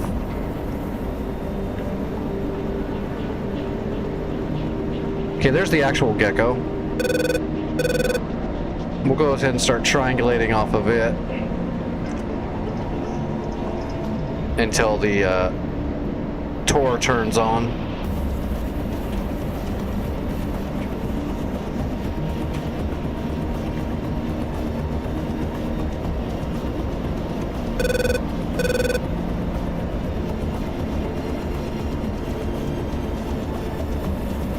Yeah, if you're in VR, you could just look down, you know, you could just have it sitting on your lap and look down at it. There it is. Okay.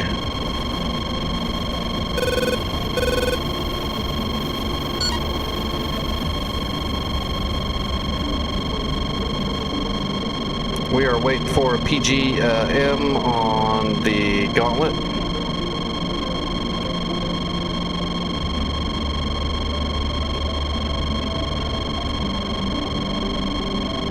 Tap flare. Tap flare. Triangulating, offset right. Got it. Moving in.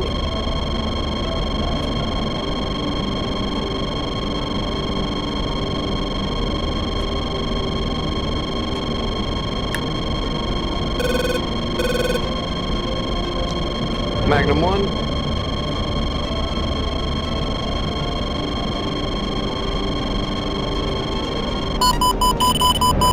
Magnum 2.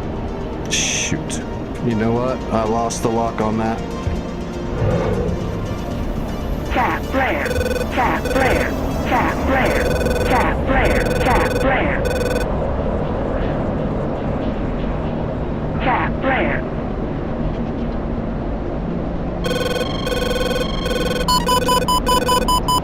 Okay, we're gonna have to come back and shoot our last missile at Basel, at the Gauntlet at Basel.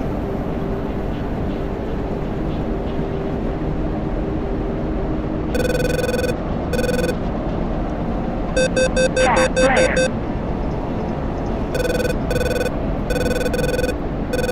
Tap flare. Altitude. Altitude. Alright, notching. Tap flare. Tap flare. And there we go.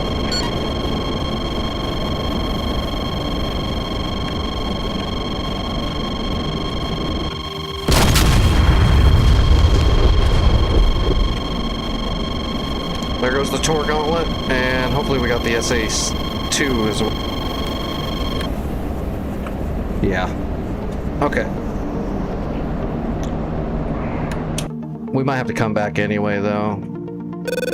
Yeah, SA-2 is down, Tor Gauntlet's down. I might come back and just kill the Gecko, but...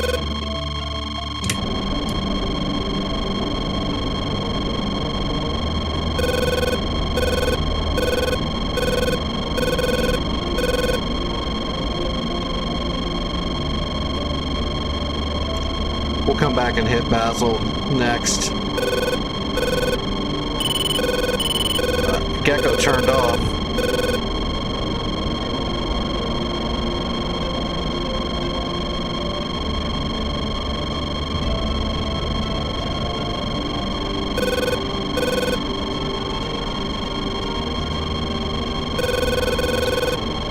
There he is. He's back on. Let's kill this Gecko. We'll come back and hit Basel with the next ones.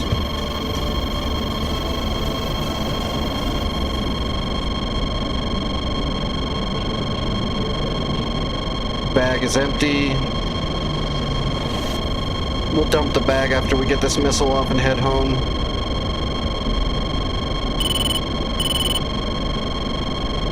We'll RTB to Hatay, and then we'll come back and hit Basel with our next run. Alright, Mach 1. Magnum 1. Switch into Cap 1. Switch into air to air.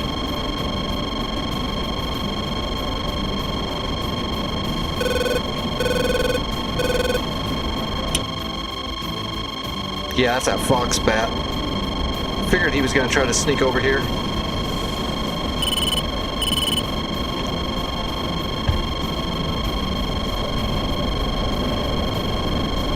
Alright, spiking the Fox bat. Fox 3. Gonna press him. Cap flare. Cap flare. Cap flare.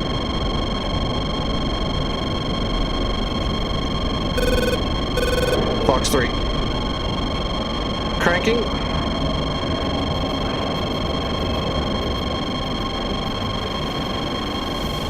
Cap flare. Cap flare. Splash. Got him. Okay, RTB. Cap flare. Cap flare.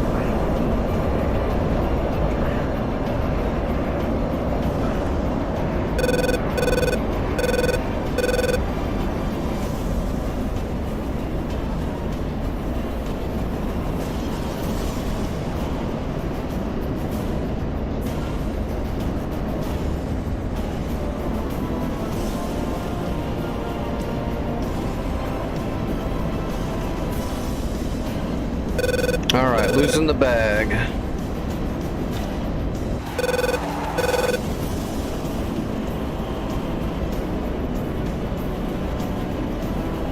What was the waypoint on Hatay? Oops. Hatay is number 3.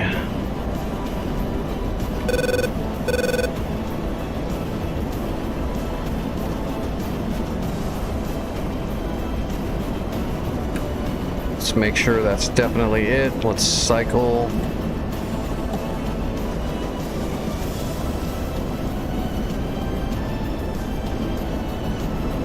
Okay, yeah, that wasn't it. Now we've got it.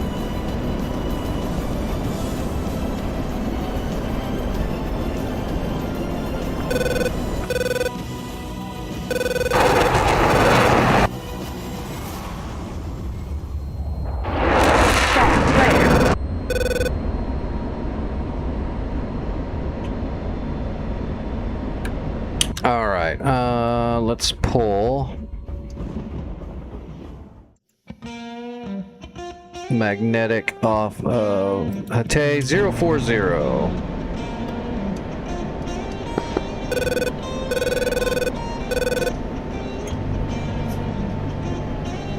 So we should be able to follow our HSI roughly onto the runway. If our diamond's in the right spot. It's probably not right on the runway, it never is.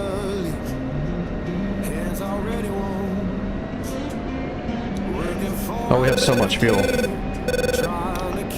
I conserve too much fuel.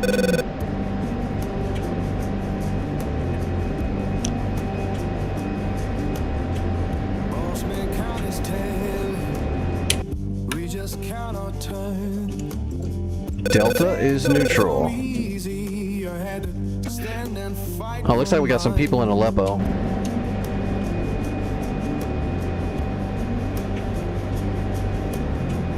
Alright, HSI lined up.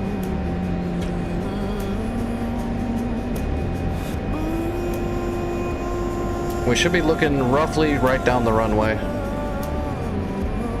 Wow, okay, yeah, the diamond's right on the runway. We got it. We're idle.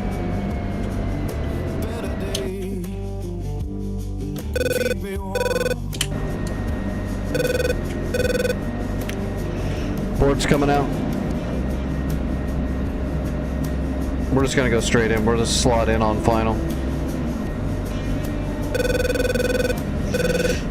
We don't need no stinking pattern. Yep, this is DCS.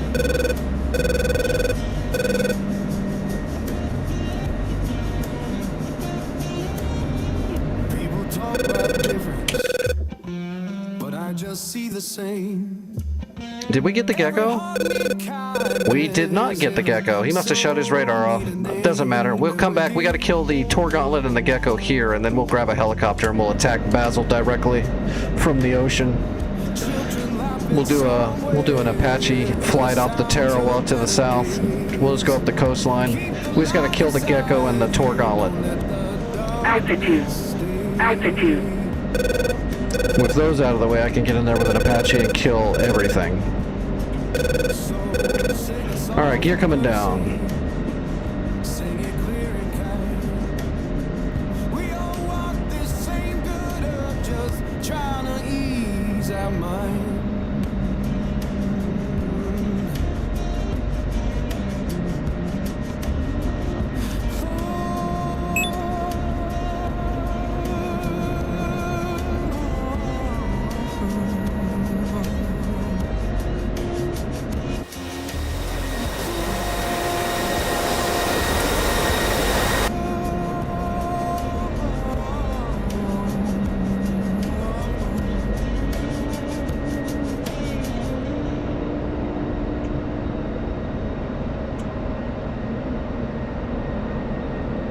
Alright, on speed.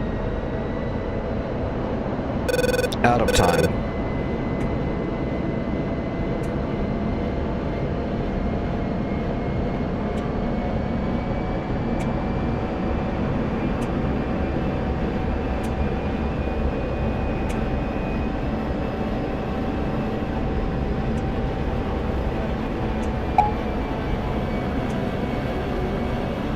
Alright, on speed, on time.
Piece of cake.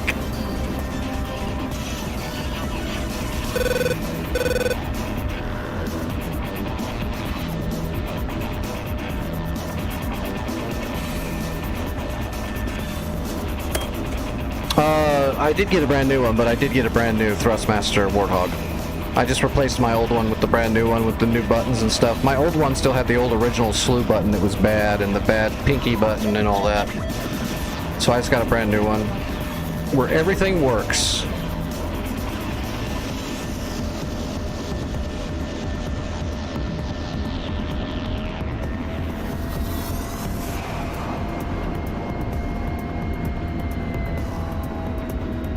Alright, we're just going to pull to the end of the runway and we'll throw more harms on here and do it again. Years ago they redesigned some of the buttons that they had trouble with, like the red button, the pinky button on the throttle, the red one, and then the slew button. The original one was really rough. The one I had, it did not work well. And there was a short in the axis because of there was something with the wiring where if you were using the old one and you turned the lights on, the backlighting, it would cause like shorts.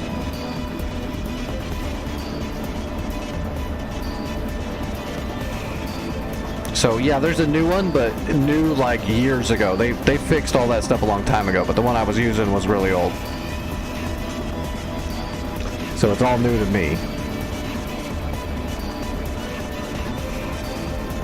So now I've got a brand new Warthog stick and a brand new Warthog throttle. And everything works for now. That old stuff was really old, so I'm assuming this stuff's gonna last me for like the rest of my life. Hopefully.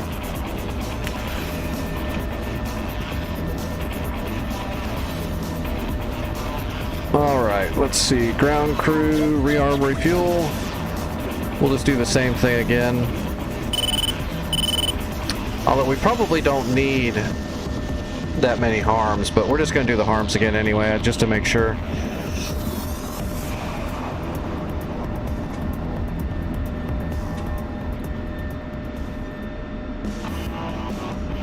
You want a link to the Warthog throttle? Just go to the Thrustmaster website.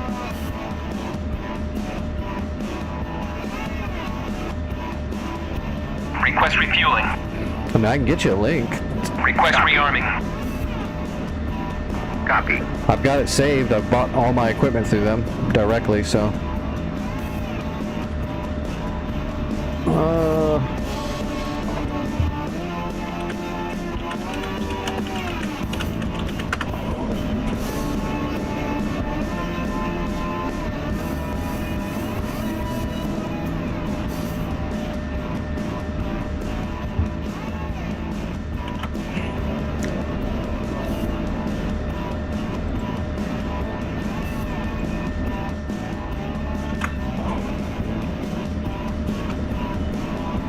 There you go.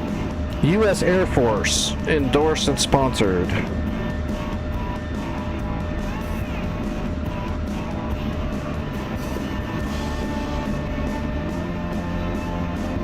That's the exact throttle I'm using right now. All nice and new.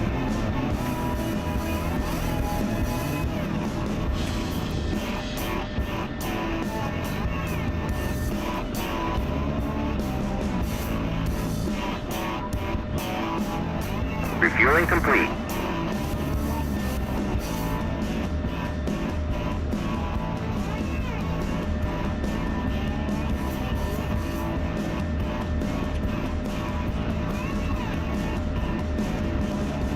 I am the correct person for them to sponsor, but I don't have the audience for them to sponsor, so they'll sponsor someone that doesn't give that much of a shit but has a bigger audience.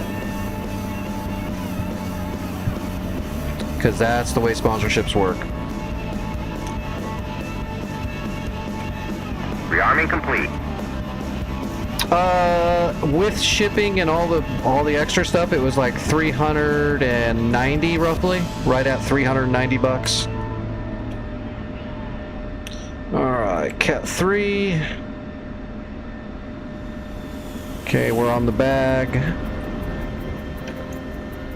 Let's see, wipe it all out. Actually, we'll turn that on once we get up in the air and we're collecting radiation again.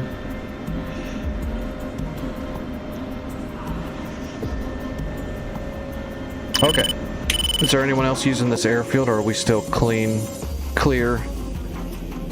Okay, that's a Black Hawk. Alright, let's get up in the air. Oh no, they're repairing it already. Little bastards. Doesn't matter, we're going for Basel, that's the important target.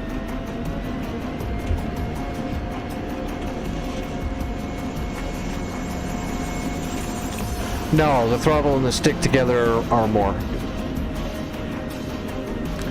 If you put them together, I don't know, it was, because I didn't buy them at the exact same time. I bought the stick a couple months back. Because, well, it was longer than a couple months, because my old stick literally stopped working completely, so I was kind of screwed. But the stick is a little bit cheaper than the throttle. The throttle before taxes and shipping and all that is like 350 bucks, and I think the stick is 300. So with taxes and stuff, it'd be like 340. So for both of them put together, it'd be like 700 and something. Somewhere right around 800 after shipping and all that jazz. 810, something like that.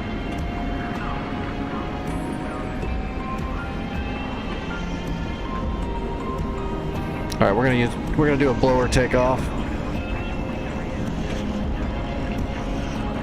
All right, 80 knots blower.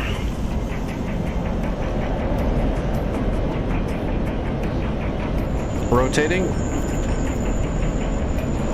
Counter. Altitude.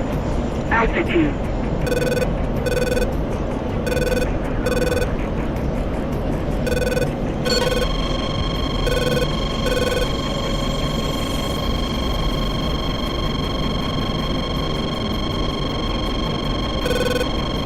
Oh shit. Oh, it's pretty far away. It's attacking those guys.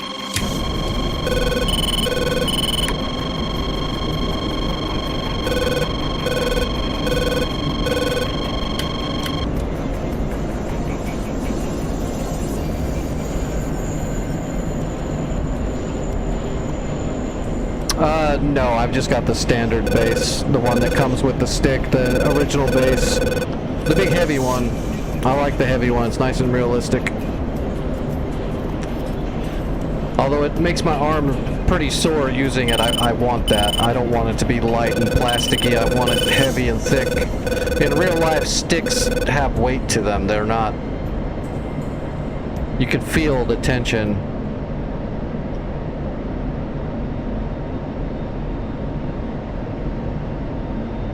Although the Viper stick absolutely doesn't. It just doesn't move very much. It's electronic. But normal flight sticks have weight to them. That's what bothered me when I was using that temporary stick just to get by while I was saving up to get the good stick. I was using that X56. Ugh. I really hated that thing.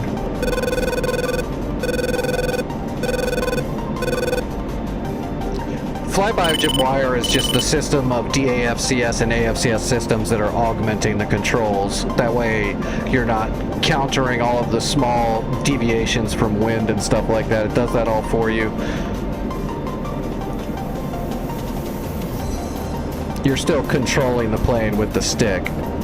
Just, you don't have to put in such big movements and so on. If you put the digital stick in the Viper, the more pressure you put on it, the more it's doing it, but the actual movement in the stick itself is not much.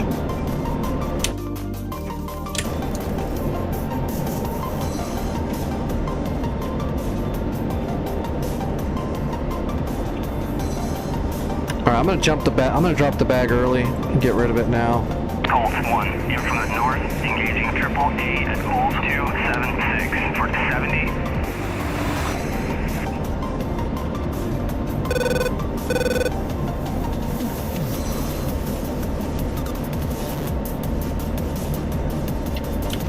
Alright, we're good. We're ready to fight. Alright, there's Basil right there.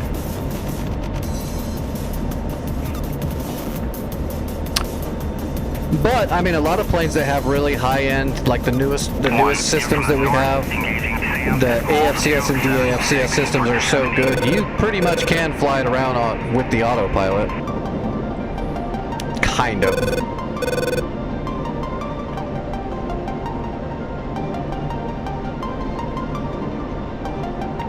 Alright, there's the Gecko.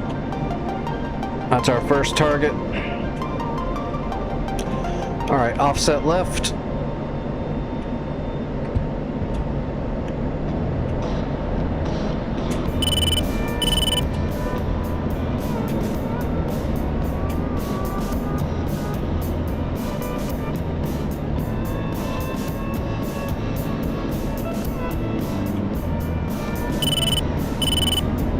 Oh shoot, I think I better, well, next flight I need to check my blood and all that stuff just to make sure. Next be advised, 2 MiGs to your 1 o'clock, 2 o'clock.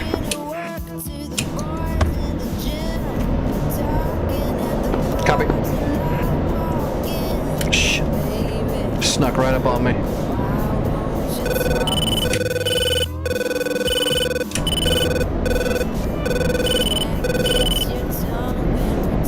Cat flare. That's what I get for not paying attention. Cap flare. Why am I? They're not on my. They're not on my data link either. Altitude.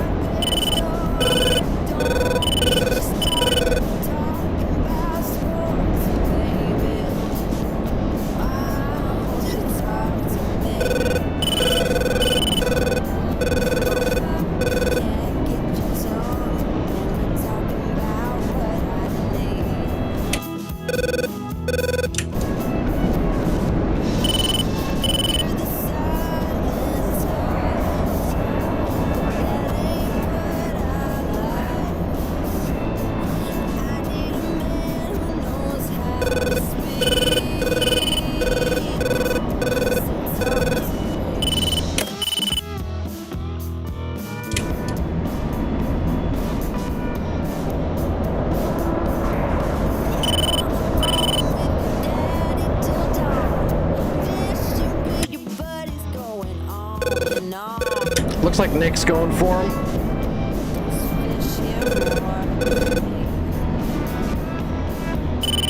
Get him, Nick. Oh shit, he's diving down onto me, isn't he?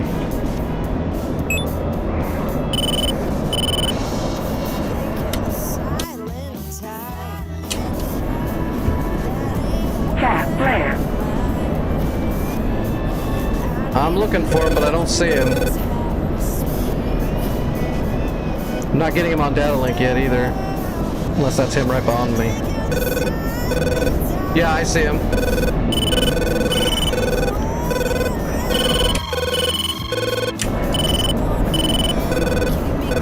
Cap flare. Cap flare. Fox 2 back. Splash. Good splash. Thank you. I was not paying attention.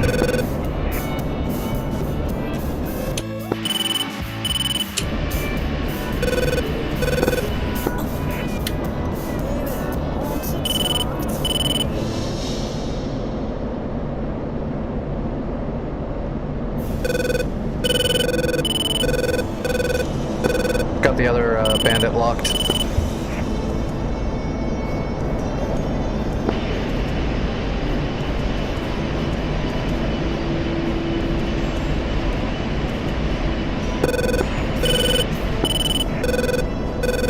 Fox 3 fish bed.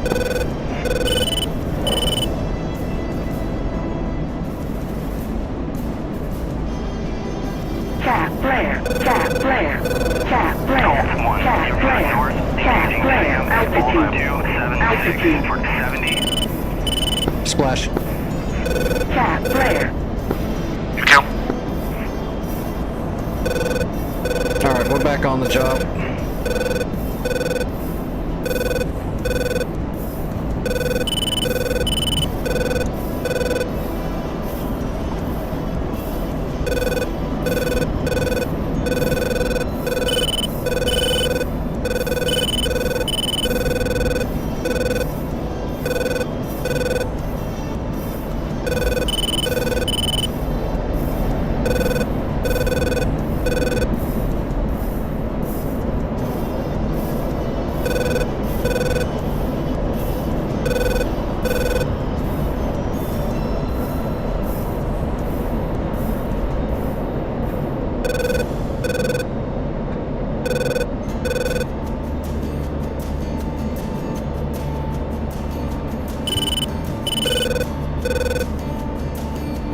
Colts 1, tally vehicles at bullseye 308 for 50.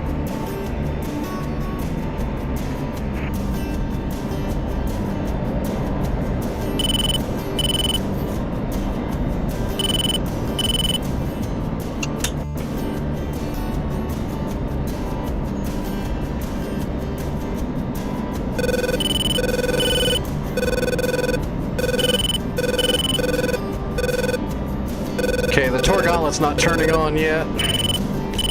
Let's offset to the left and get a better PGM on this Gecko. Looks like they repaired the fan song that I just blew up at hotel already.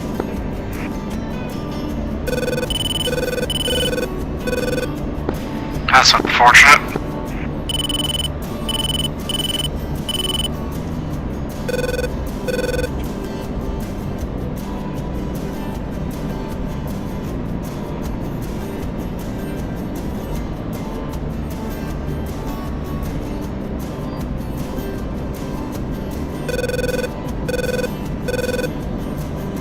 One, in from the north, engaging 888 at bullseye 276 for 70. Come on. I am not getting a good reading off this thing at all. Let's climb up a little bit.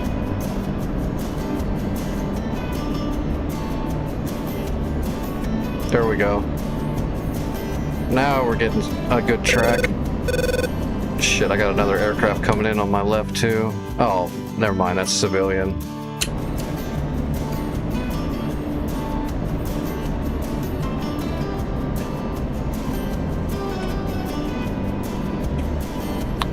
Alright, changing the angle.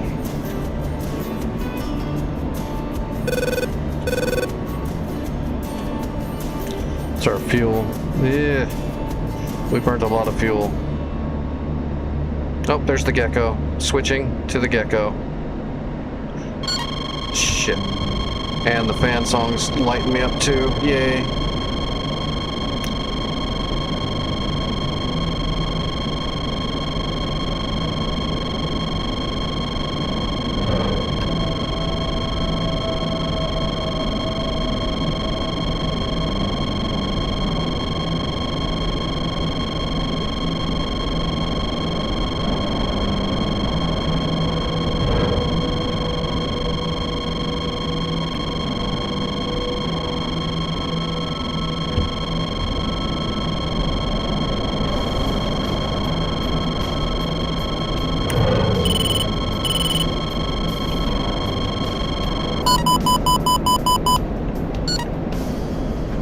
Cap flare. Cap flare. Cap flare.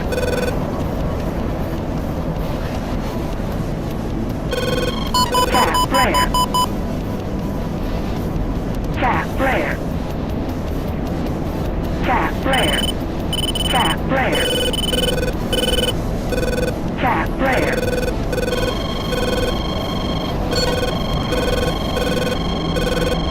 Altitude. Altitude. Alright, I got a shot off on the Gecko, the Tor Gauntlet, and the SA-2. Pull up.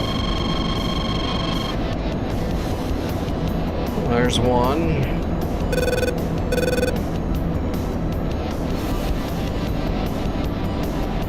I gotta come back and hit that one, the Gecko at Basel probably. I need to make sure that that Tor Gauntlet and that Gecko are gone. What I got left? One harm? Yeah, I just got one left.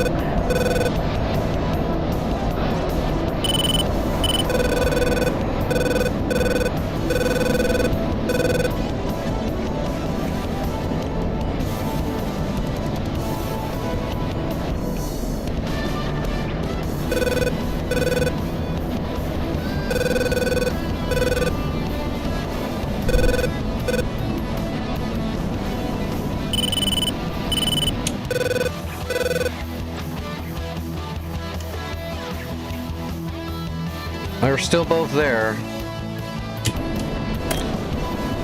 Kind of hoping one of them would get hit. 276 for 70. Alright, well let's get the Gecko for sure. I might be able to handle the Tor Gauntlet in my Apache. I want this Gecko.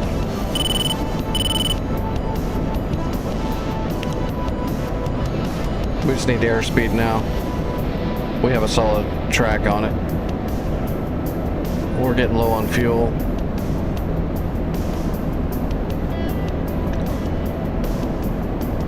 Alright, Mach 1. Magnum. Alright, RTB.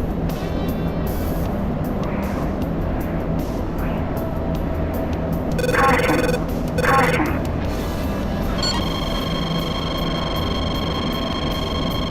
Flogger. I got a flogger behind me now. Lovely. Alright, we're out of here.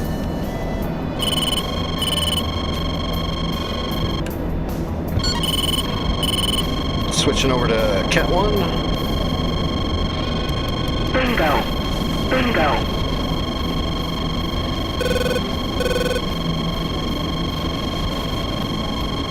One, in from the north, engaging 888 at bullseye 276 for 70.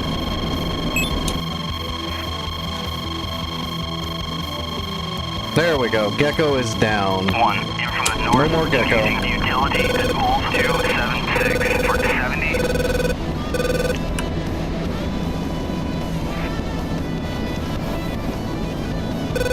RTB bingo.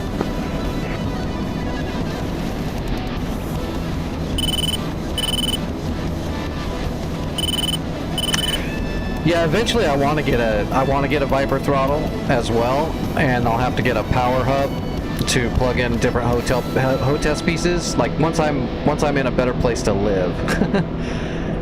Which the person I live with is getting a house sometime in the future. So once we get moved in there and I've got a little bit of room, I definitely want to get a powered hub and buy a couple more hotess pieces. That way I can plug them all in at once and just move them in and out by the push of a button, depending on what I'm flying. Because most things I'm going to use my setup I have right now, but there are certain jets I would much rather have the Viper throttle, like the Viper, the Hornet,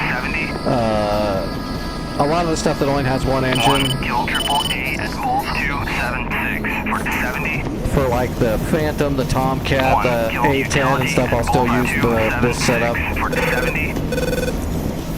But the Viper throttle would be much like for helicopters. I'd rather use the Viper throttle as a collective than this. And the Viper throttle has a lot more axes on it, so it'll be a lot easier to control radar antennas and stuff because it actually has, and the antenna swivels are actually built onto that throttle.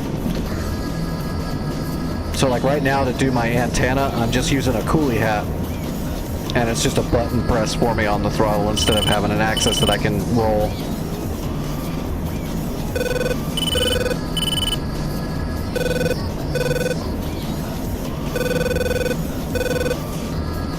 040, we're still set up on the Hatay. Is there anyone else around? If there's no one around, we'll do a straight in. If there's people crowding the area, we'll do an overhead. Okay, we'll do an overhead. There's an F-15 on the runway. So we're not gonna do an overhead. We're gonna enter the downwind or the upwind. So we'll enter the east upwind and then come back around on the downwind and then pull in for final. That way they've got time to take off. Is that flogger still just following me? How much do you want to bet he's super far away? Yeah, he's not coming after me. He's going after... Well, actually, he might be coming after me because he's not going after Nick.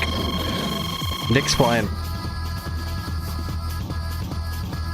Actually, I don't know where these guys are going now. They're kind of... Unless... Oh, okay, I see. Nick fired on them already. That's why. I didn't see that Phoenix. But yeah, okay, we're going to enter the upwind.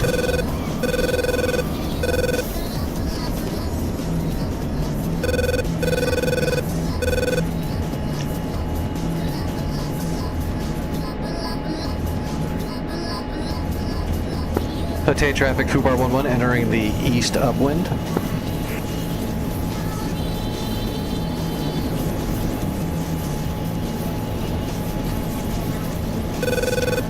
That waypoint's way off now.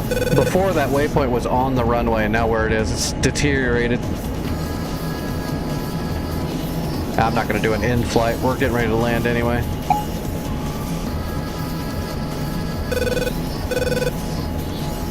Altitude. Altitude. Yep, that eagle is still taxiing.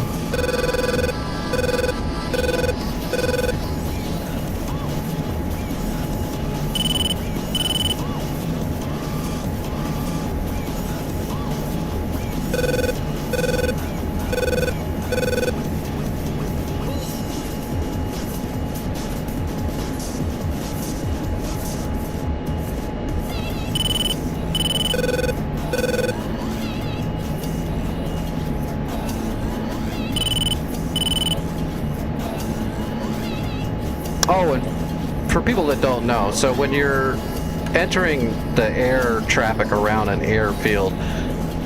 So the runway that's being active right now is this one, so you're taking off north to south. So that means when you're flying into the takeoff point, that's the upwind, and when you're flying down the runway the same way that you would take off, that's the downwind. So that's how you would know if you're on the upwind or the downwind. You just have to know what the active runway is. If the runway was the other one, we'd be on the downwind right now. So right now we're on the upwind. We're holding at a higher altitude so that the runway can do their thing. We'll come out here a good mile, we'll turn back around, we'll do a crosswind, which is when you're just crossing the path. And then we'll be on the downwind. And if they still haven't taken off, well, then we'll do the fly around the circuit again. You're just kind of in a holding pattern.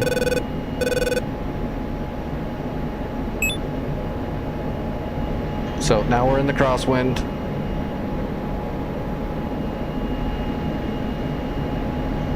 I know sometimes that can be confusing. Downwind, upwind, and all that. So just remember, towards the takeoff point is upwind, and with the takeoff point is downwind. Rolling thunder,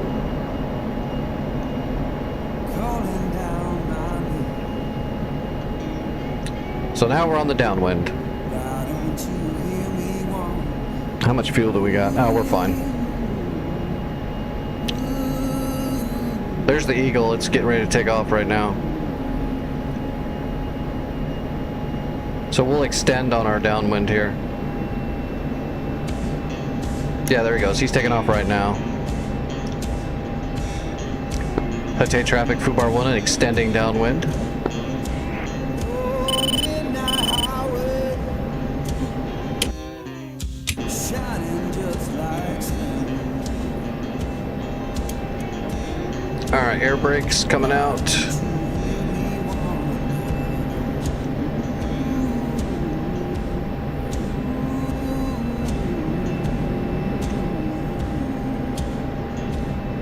Now we're going to start dropping down and get ready for our landing. Tell me, river, where you're coming from. So we'll drop the gear. Boards are coming out. Why don't you hear We're idle.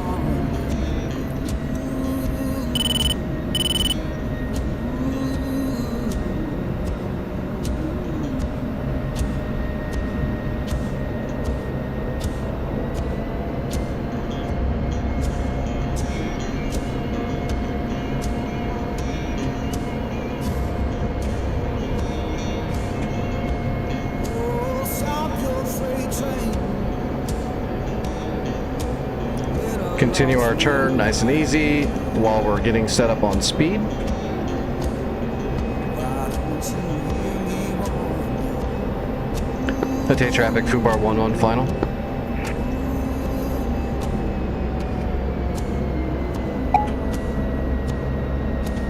Oh, server's gonna restart soon.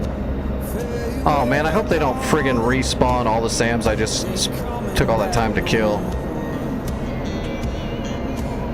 Alright, on speed.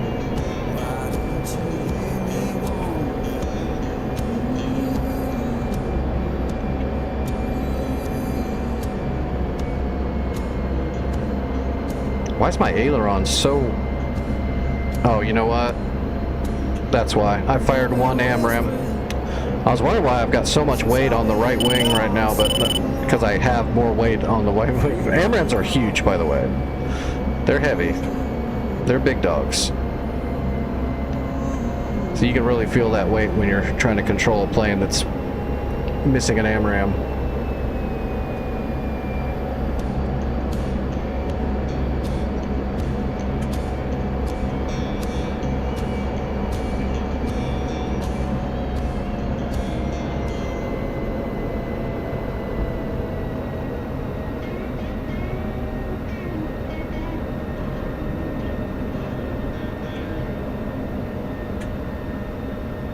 Boom! Good aero brake.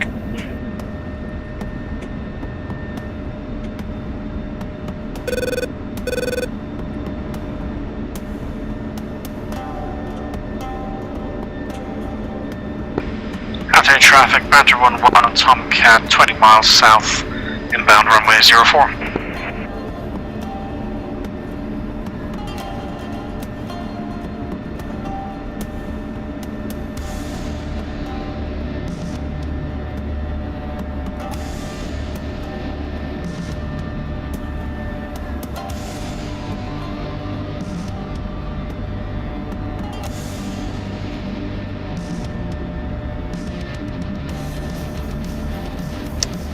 Well, at least we killed that SA-2 again, and we took out the Gecko.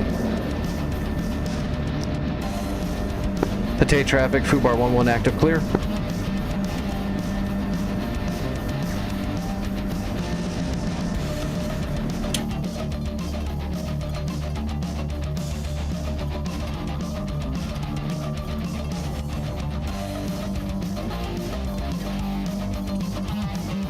Alright, yeah. So yeah, we cleared that out again. Gecko is still gone. Tor gauntlets are gone. What's left at Basel though?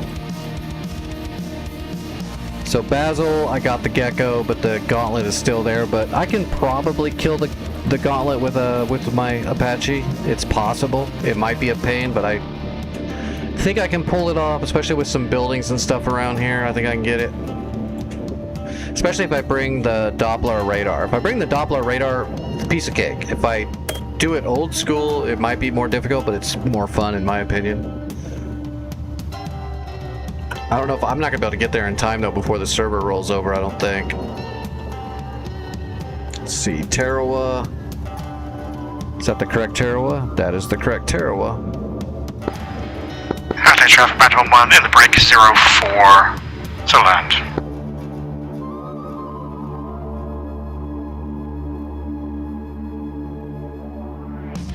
I guess we can do that.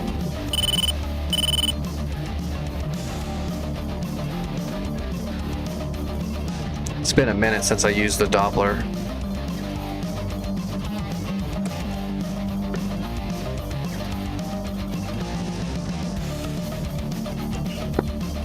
It's been a minute since I've done anything modern. 12 o'clock, searching.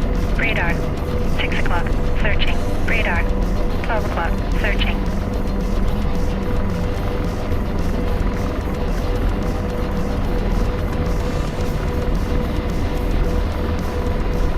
Want to load.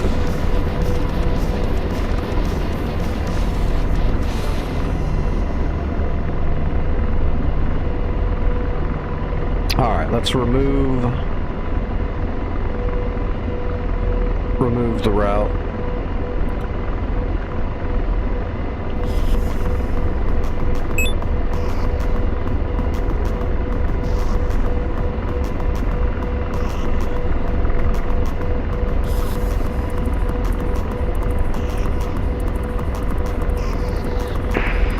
Traffic battle 1 final 04.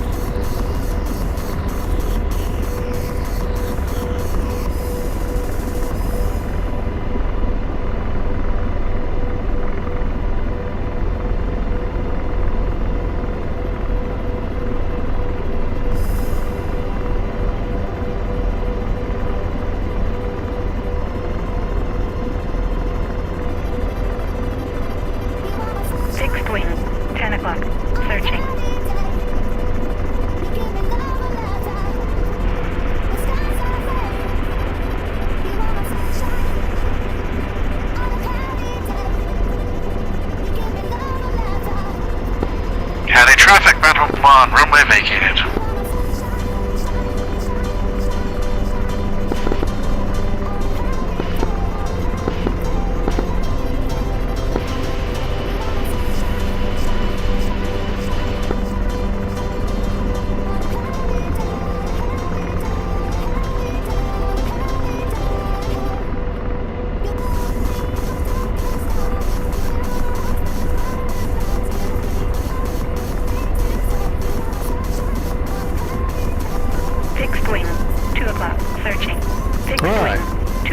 We have a mission that's going to get reset in about 5 minutes.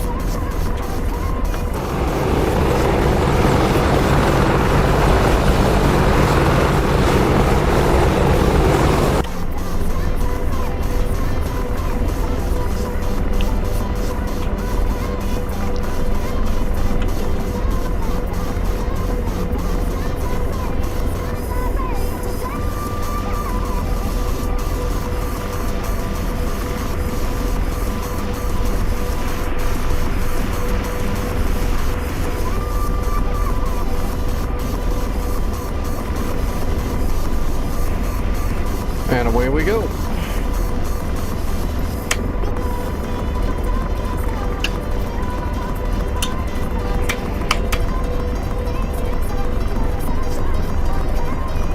All right, George, you're gonna get the gun.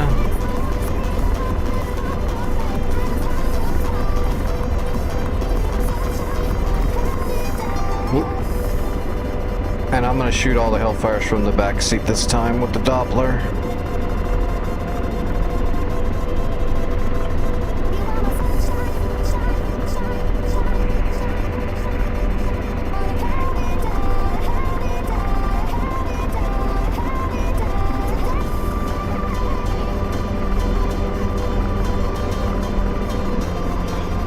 Radar searching. All right, unlocking the MMA.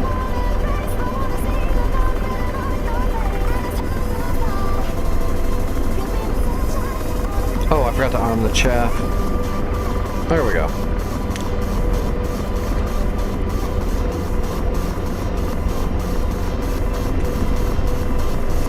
Radar searching. Why are the screens so dark? It's on day. I noticed this the last time I was in the Apache like a week ago. It's like they did a patch and all the screens are super dark now. I don't know if one of my settings got messed up or if it's game-wide or what. But the Apache screens got super dark.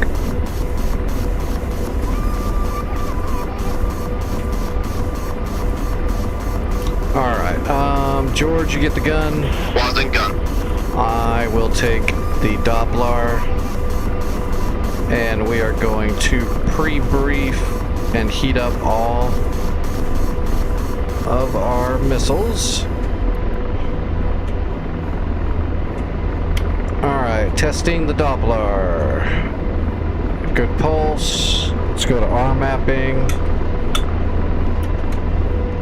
And rescanning. Yep, looks good.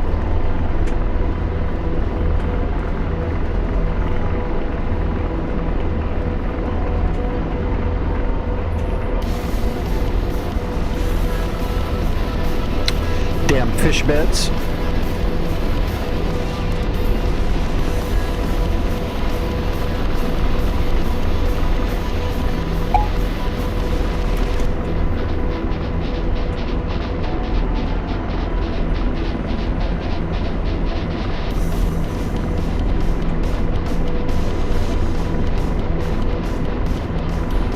So it is, okay, yeah, I was wondering, it's like, I have them almost, the bright and the vid almost maxed out on them just to see the screens. I don't know what happened there, but they made them super dark.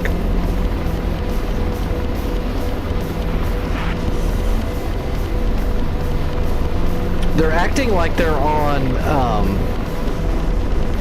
NVD, mode, is what they're acting like, but they're not.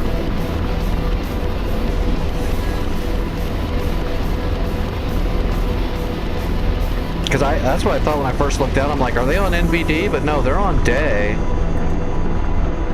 If you go to NVD, they're even darker.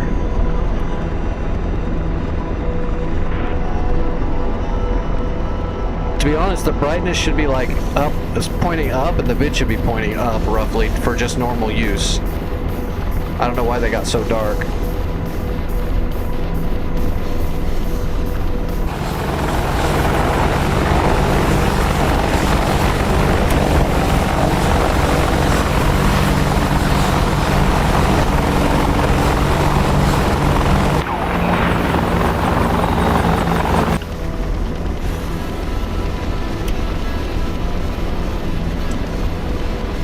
Is the Doppler worth learning? Yeah, you bet. You should learn how to handle yourself using the Ks and the laser. Radar searching. But you should definitely learn how to use the Doppler too. Sometimes you have to run and gun, and if you don't have the Doppler, you can't really do that anymore. In most cases, the Apache's made to already have air superiority and not have any SAMs in the area, so you don't really need the Doppler, but in DCS, you're going to need the Doppler from time to time. because of Radar stuff like matching. having a Tor gauntlet or stuff that outranges you, where you're gonna have to bounce in and out of cover and shoot your shots using the Doppler so you can duck in.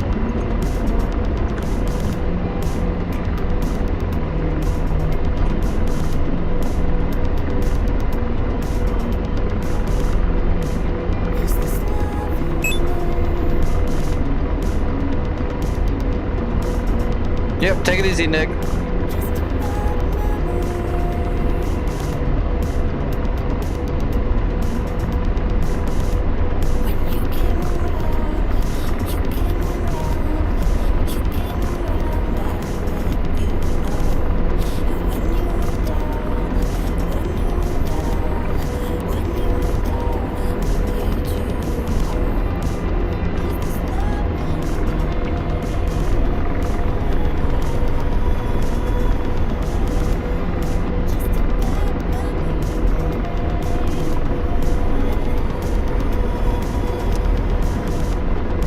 Ks are, more accurate. You're going to waste a lot less shots and be way more effective, but that's only if you have the ability to post up and fire a shot and wait.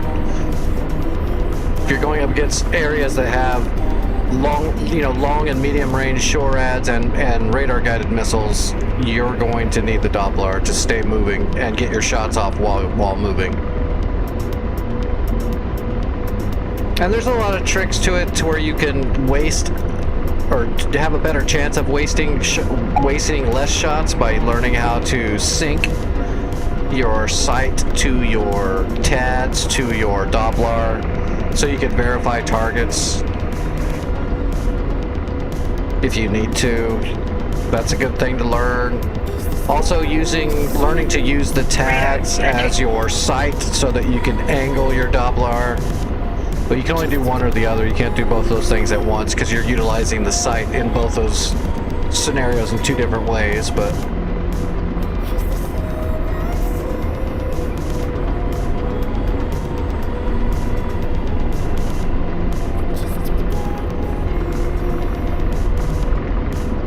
if you put your acquire, change your acquire to fixed, then you can use your sync and the TADS will look at whatever the Doppler has locked. So then you can cycle targets and get a visual on your actual screen. And then you can cycle right here and look at them with your camera at the same time. Oh, it's kicking me off. Okay, let me draw some blood and all that stuff.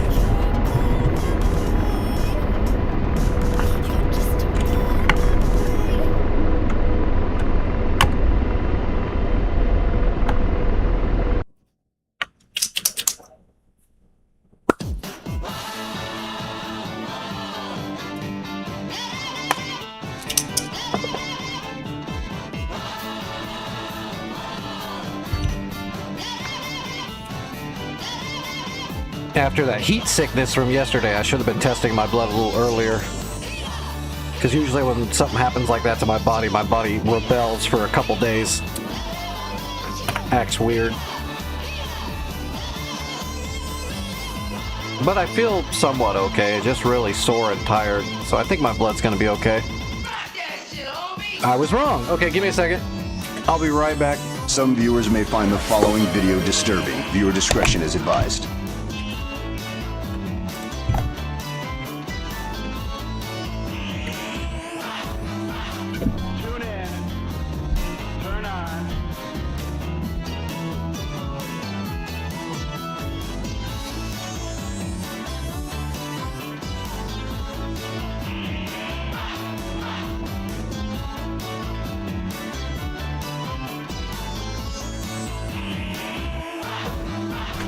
Tune in.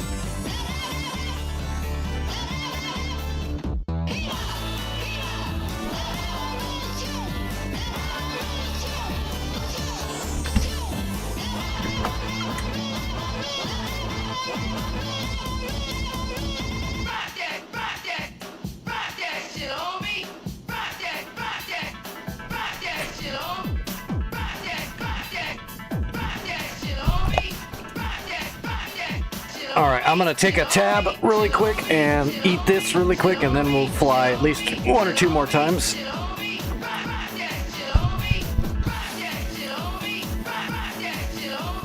Oh, I need to look up a whole bunch of information on the BU. I gotta go through all that shit starting tomorrow. I don't have any of that stuff downloaded yet.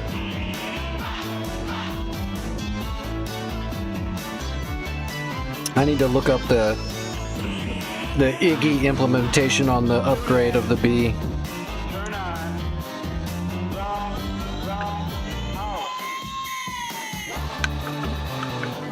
Everything else will be pretty simple. Probably.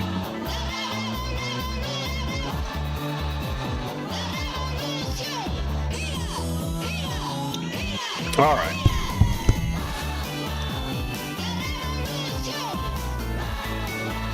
It's gonna be so nice to be able to just, you know, have GPS. That way you can just do waypoints on the fly that are accurate and get symbology.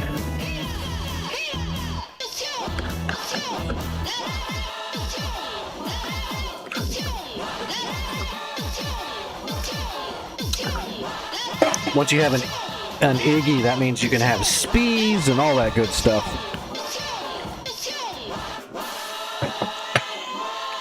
Everything is off the EGI. It's the most important piece of equipment in that whole friggin' jet. When they upgraded all of our flight systems in the military to an Iggy system, changed everything. Does anyone know when that was? The first EGI war, the first Iggy war? That was Desert Storm.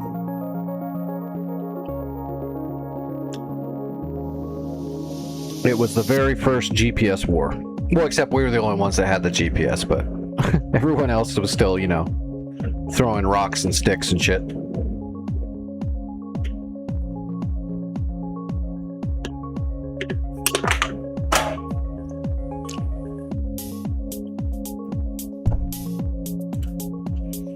Alright, please, dear gosh, tell me they didn't respawn all the SAMs I got done killing.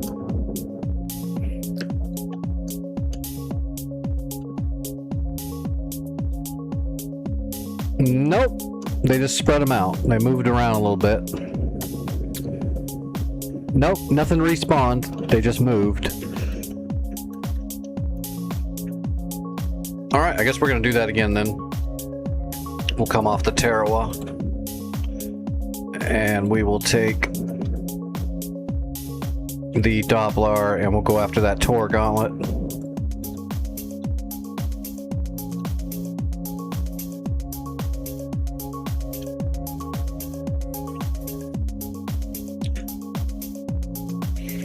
Yeah, that's why Desert Storm was so fast. 1 o'clock, searching, radar. 10 o'clock, searching. We moved in during the sandstorms, the enemy didn't even know what was going on. All of our tanks, all of our munitions, we knew right where everybody was and what they were doing. 12 o'clock, searching, radar. 9 o'clock. And we could drop all of our munitions right on top of them. Right. Missile, forward. What is going on? Missile, right. Forward. I don't even see any enemy around here for these boats to be going crazy on. Missile, forward. Missile, Oh, somebody spent money to send missile, cruise forward. missiles. Those are Tomahawks. Missile, right.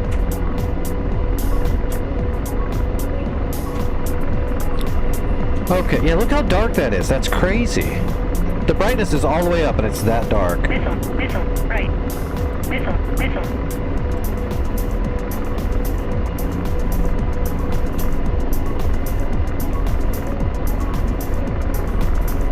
1, in from the north, engaging SAM at bullseye 277 for 70. Missile, right.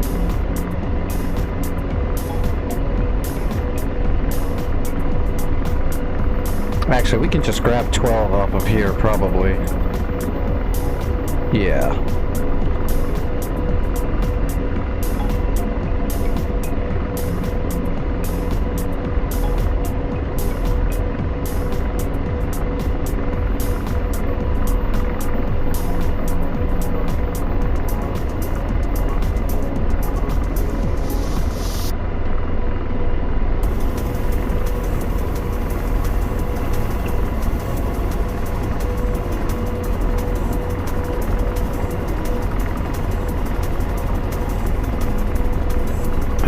to unpin the main mass assembly.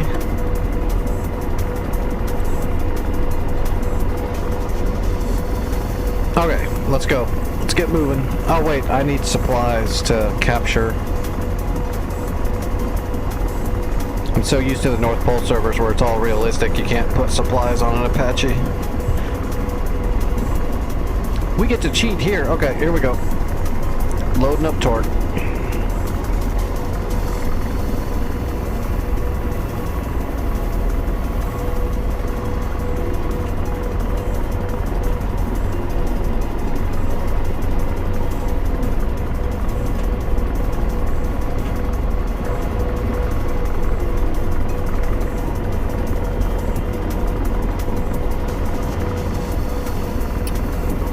What's the difference in the TAC viewer? What do you mean TAC viewer? Are you talking about like the MFDs?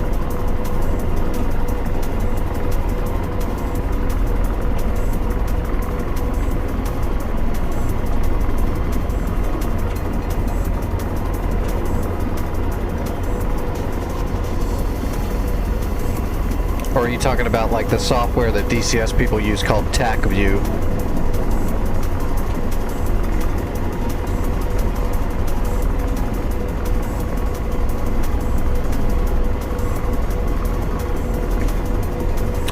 You're talking about the TAC view for DCS?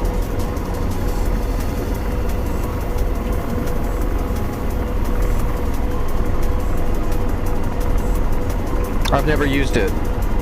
I've just seen it in some videos where people use it to try to critique their flying or their dogfights. TAC view just uses the replay function to make a 3D representation of what the data says. I've never actually used it though, but that is what it does.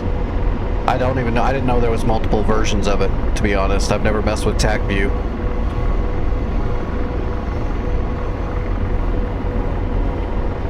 Matter of fact, the only time I've ever seen TAC view was a couple of like growling Sidewinder videos a while ago. I thought TAC view was free because it's just a piece of software that is reading the replay file. That's all it does. It just reads the replay file. It reads the replay log. I didn't think it was something you had to buy, but like I said, I've never looked into it, so I've never used it. I just saw it on some growling videos a long time ago.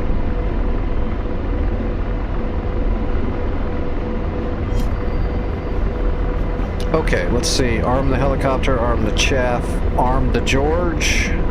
Gun lost. And turning on the Doppler. Briefing all of the shots.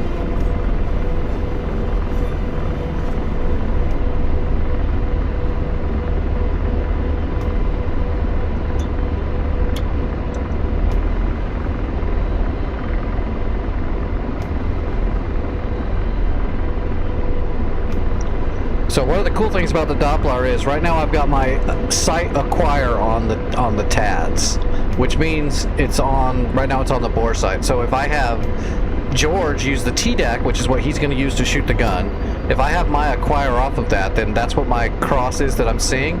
So if I say, "Hey George, look over here," Slaving. so now I can see that cross is where he's looking, and that's also where the TADS is looking, which means that's where my camera is looking because I'm acquiring off the TADS. That also is where the Doppler is now looking. So you can see our Doppler is looking at the angle of where I've set that speed. So now if I scan with the Doppler, I'm scanning off to the right. So this can be a good way to search your surroundings using the Doppler. So if we want to scan directly off to the left, Roger, Slaving. the deck. We'll look over here with the TDAC. Then you can see our scan is looking over there, and then we'll tell the Doppler to scan over there. So that's a good way to angle your Doppler. Then you can just bore sight the TADS again. Copy. Ceasefire. And you'll see that your scan is now front and center.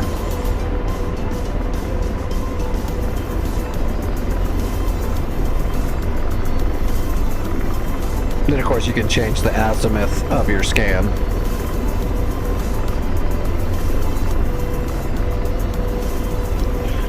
So if you know they're like right in front of you directly, you can lower the azimuth to make it really pointed, and then your scan is super fast.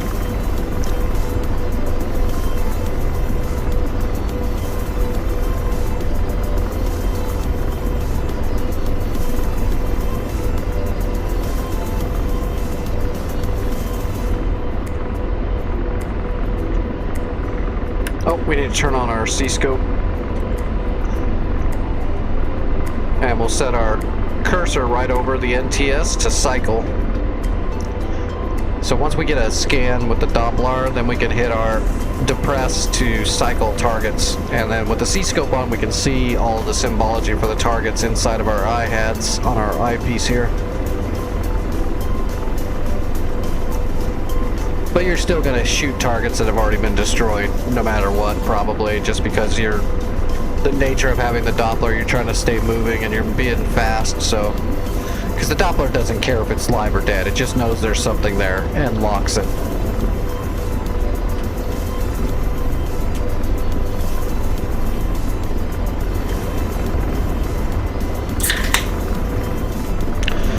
Oh man, I need to make food when I'm done flying. I don't know what to make though. I don't have any food prepped.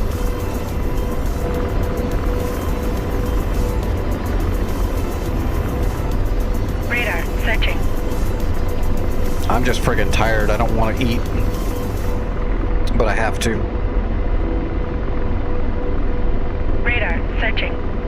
I think when I'm done here, I'm just gonna make some food and veg out. Radar, searching. Radar, searching. Radar, Well, searching. I need to find that. I need to find all that. So yeah, when I'm done, I'm gonna make some food, but then I'll be at my Radar, computer for a searching. few hours because I gotta get all that information together on the BU and download all those documents so I've got them. That way I can start doing some academics tomorrow.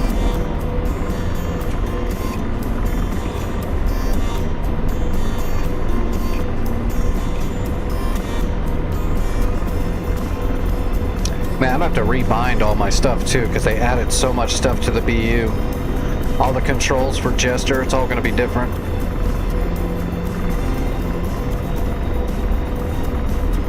No, there's no laser when you're using the Doppler. The Doppler is a radar lock, so that Doppler up there, it gets a track file on all the targets it detects, and then when it fires a missile, it gives the information to the Hellfire and shoots it. It's fire and forget. You'll see when I get up here. I'll get a good Doppler scan, and I'll probably fire about 7 shots all at once. I'll just cycle right through them.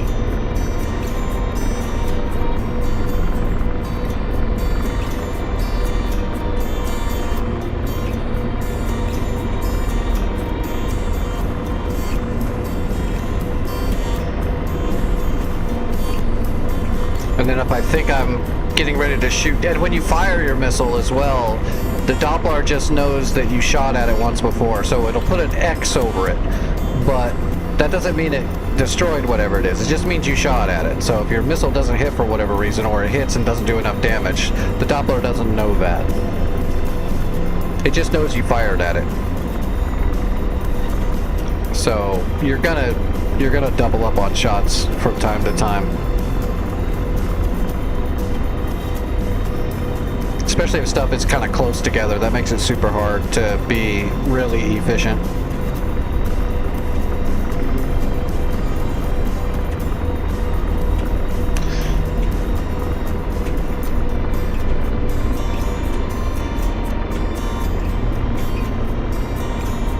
But when you're having to use like a building to cover from an enemy missile that outranges you, then you're You need that Doppler to just get a good Doppler scan and then just kind of pop out and fire and then keep moving and drop deck behind cover so you're not vulnerable. Once that missile fires, it's got the track file from the radar and that's all it needs. Radar searching.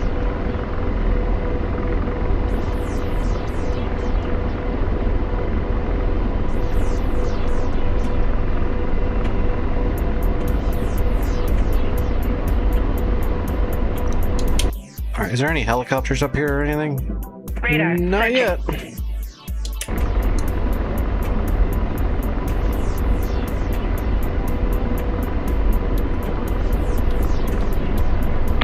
In from the north, engaging Sam at bullseye 277 for 70. What you really need to do, though, to make sure you can get to your target and kill everything better Radar is to have a pocket Radar Vic, searching. and then you lie to him to talk him into going in first and kind of guide him out there. We call this bait, and it works pretty good.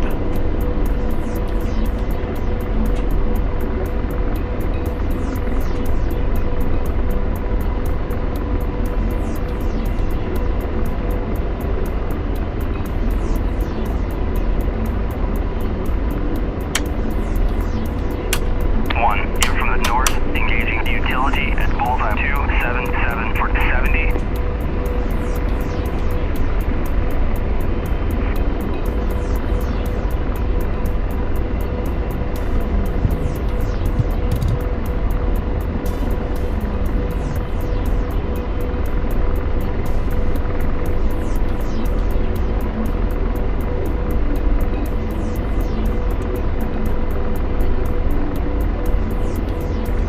Radar searching. Kill Sam at Bulls 277 for 70. Kill Sam at Bulls 277 for 70. Kill utility at Bullseye 277 for 70. Kill Sam at Bulls 277 for 70. Kill Sam at Bulls 277 for 70.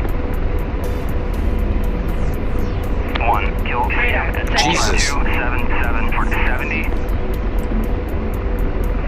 Kill utility. They're shooting a lot of arms off right now. For Radar 70. searching. That was a lot of harms. Every time that guy said that in the Viper, that was another harm going off. That was a flight of 2 Vipers just letting it go. Hope it was more than just the one. That'd be a shame if they just fired 8 anti-rads at a single radar.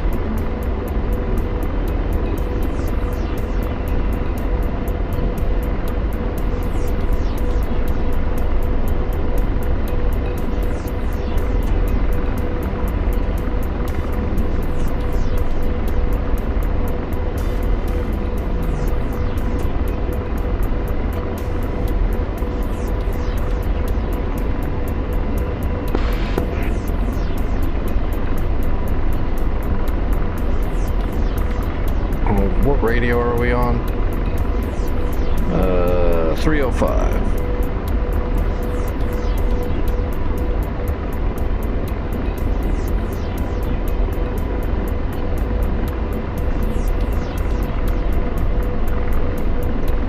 Shouldn't the data be on FM?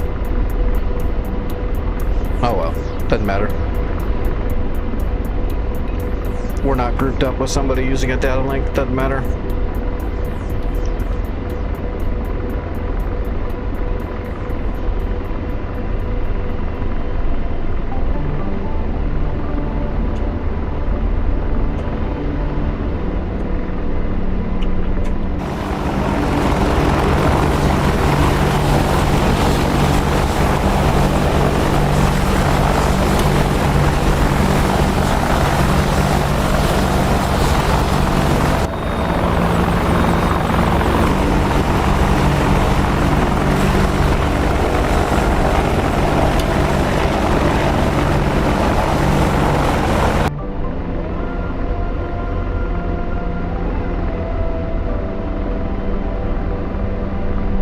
Radar kilometers. Radar searching. God, that new slew is so nice. I was using the bean slew for so long. That thing drove me nuts. You'd like move your finger across it and it wouldn't do anything, and then it would move too much, and then it wouldn't move at all, and it was just so bad.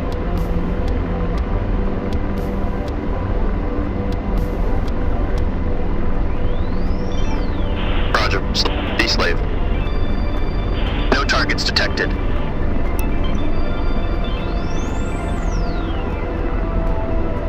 Well, you let me know when you see them, George. Radar searching.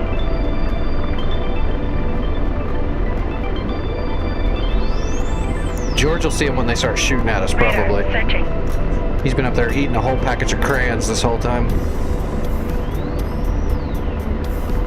And slave. Empty slave. I think that Tor Gauntlet was up here somewhere to the oh, here we go.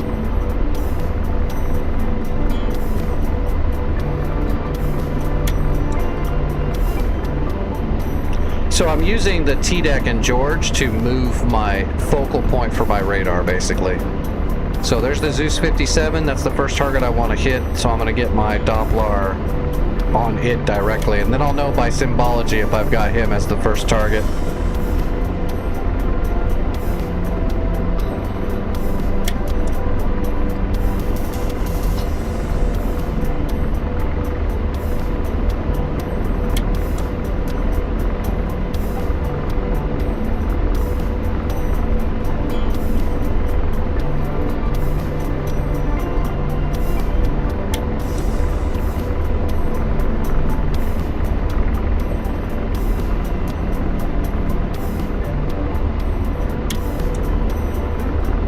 Got him. There we go.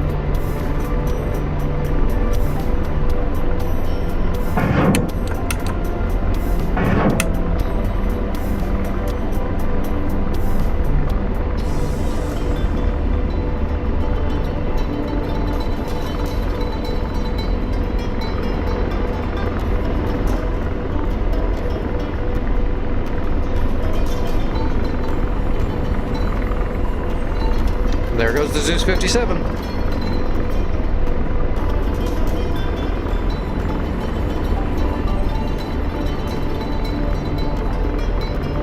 So that's the big dual-barreled flak gun.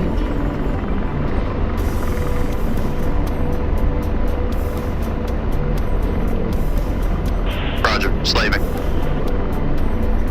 Bye, have a great time. Yep, take it easy, Hatch. Blazing.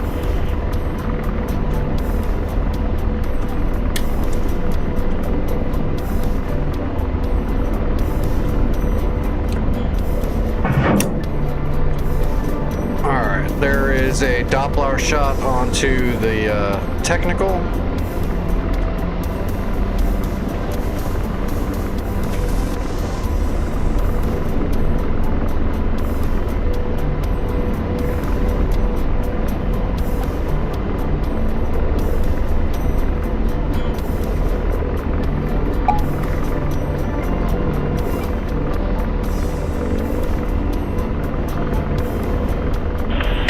Ready to fire.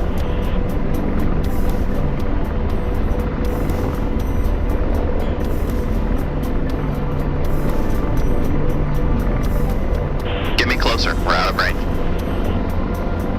Lasers off. Deslaving. Blazing. Radar searching.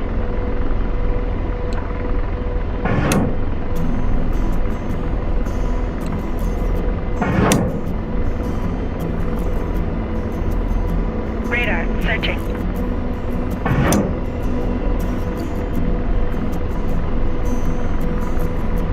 Negative. Out of range.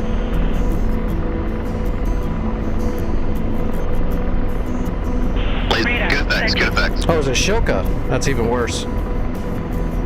Slaving. Empty slaved. Laser on.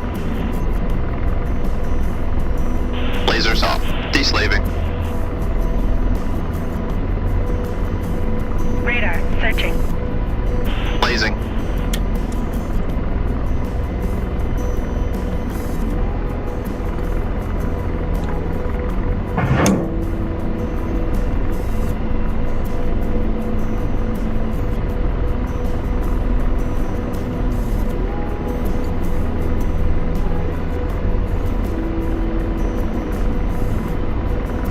I'm pointed at the targets when I'm shooting at them.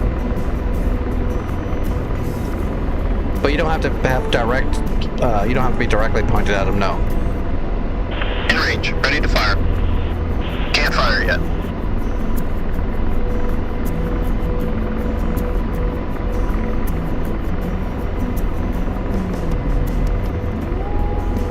Radar searching. Engaging. Engaging.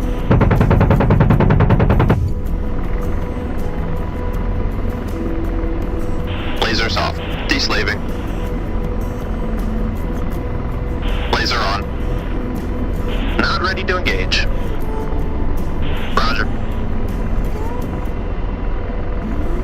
Laser. Good effects on target. Radar searching. Slaving. I'm deslaved. Laser on. Copy. Roger, engaging. Firing. Lasers off. Deslaving.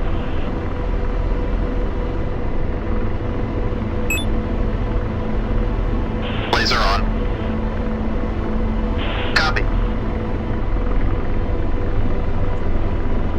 Engaging.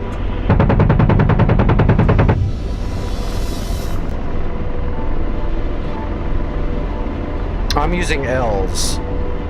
You could put K's on here and L's and just use them if you're using the radar or using the laser. But to fire the L, you have to have a radar lock. Engaging.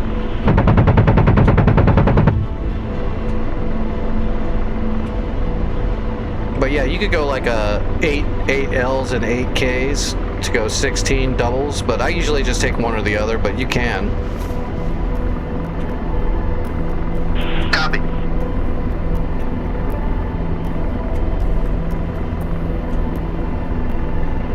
Firing.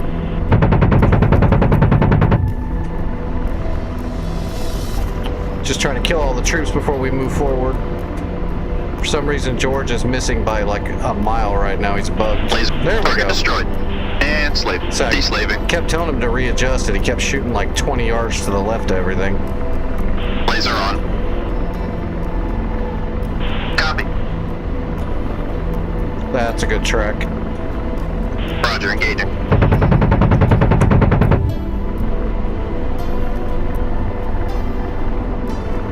Roger, engaging. Should be the last dude right there, and then we'll... Laser. Good effects, good effects. Alright, so now we gotta go find... Radar Never mind, that's searching. it. That was the last guy. Boom! Done. Let's go capture it. Copy. Ceasefire. Piece of cake.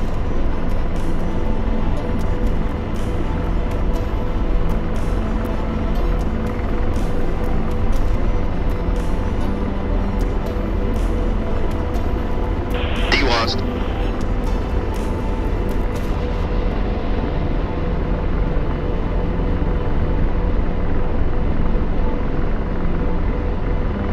Radar searching.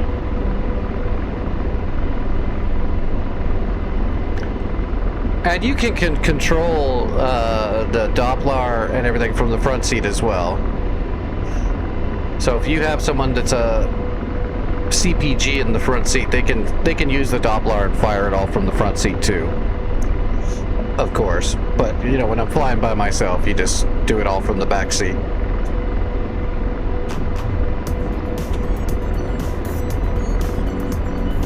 And if you ever want to learn the front seat in the Apache, actually, George is a better pilot than a CPG, so once you get used to giving him commands to fly, he's actually a decent pilot. You just have to kind of micromanage him a little bit.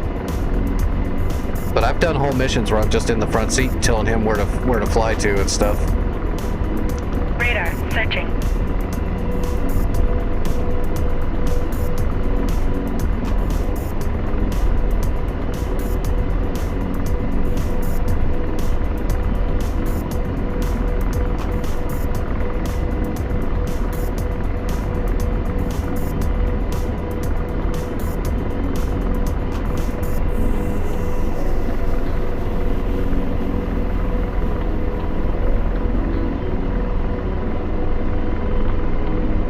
Alright, we'll just land right over there.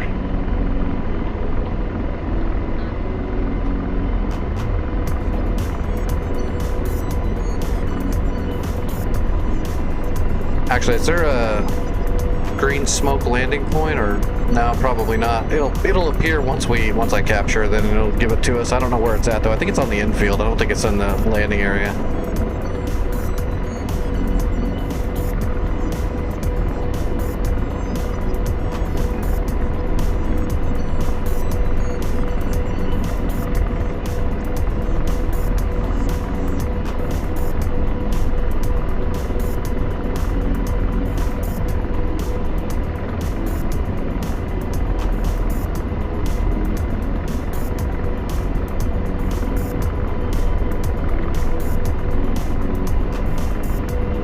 Radar, searching.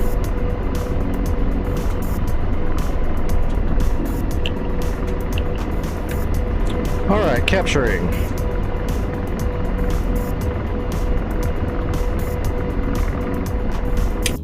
Boom! Alright, we own Basil. All they have over here is a single truck. That's a piece of cake. We don't need to even... We'll just grab fresh supplies and go. We don't even need to rearmor or anything.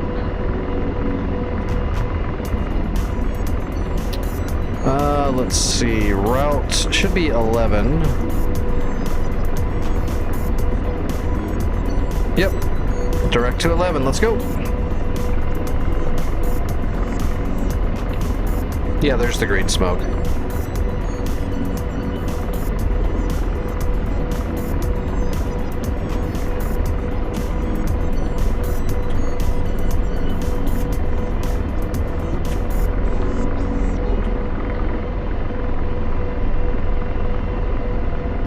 Radar, searching.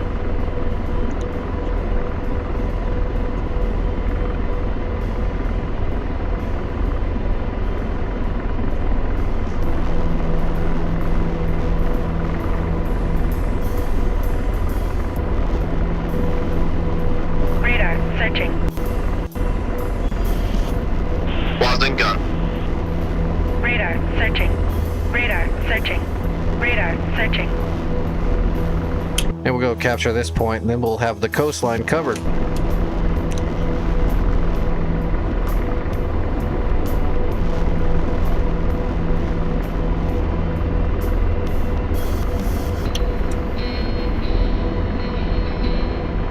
All right.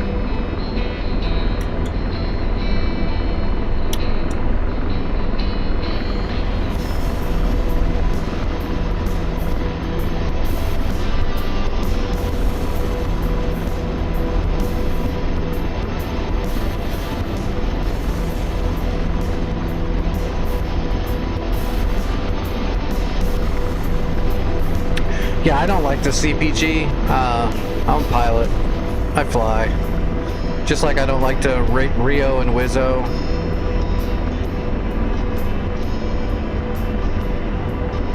I don't even like riding in planes in real life. I like controlling them, not riding in them.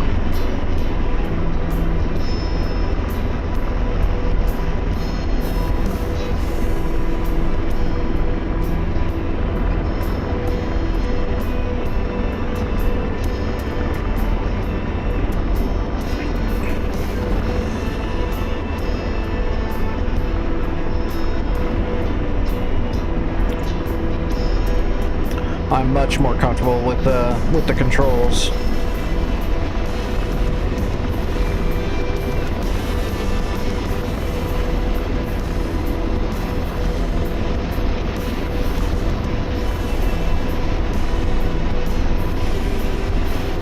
Roger.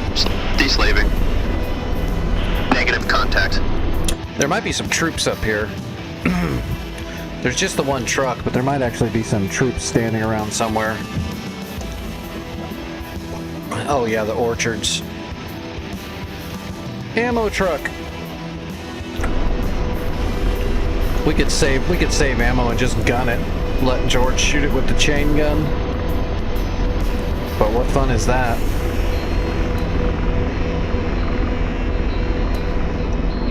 How many shots do we have? We should have a bunch. We still got 9. Yeah, we'll fire at least one.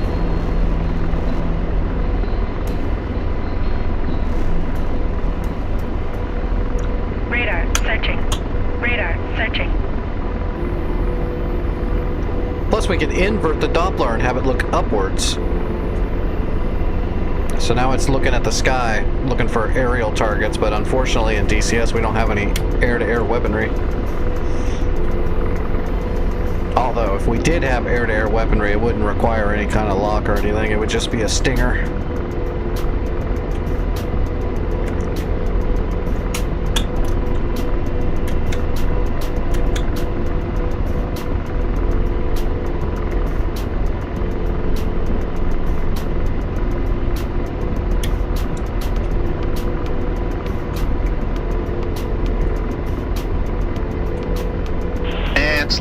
Slave.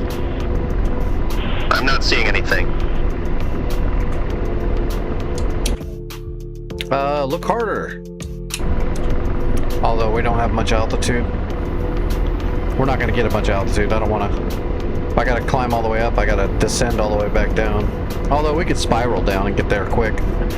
Ooh, factory got neutralized. Is it the one right here? Yep. Nice. No, wait, that's the power plant. Where's the factory?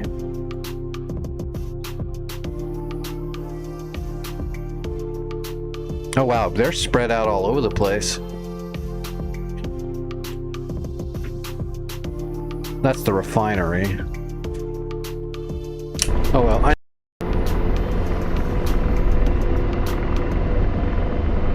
and DCS is lagging. There we go. Luckily I had my force trim pretty dialed in. Alright, that truck is, oh. It's in the orchards to the left, right? Yeah, orchards to the left. So there's center. It's right over there somewhere. And deslaving. I don't see anything. That's because you're blind, George.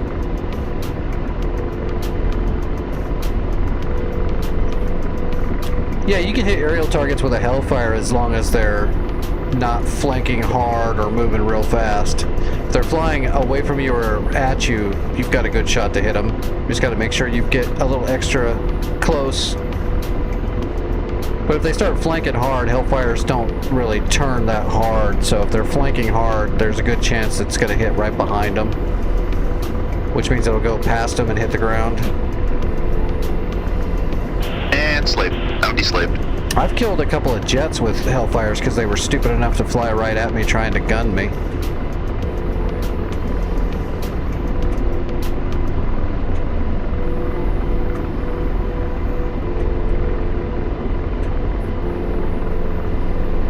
Blazing.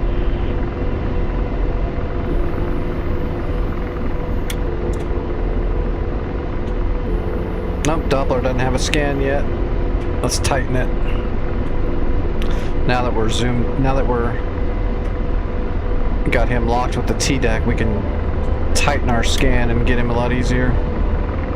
Just not close enough yet.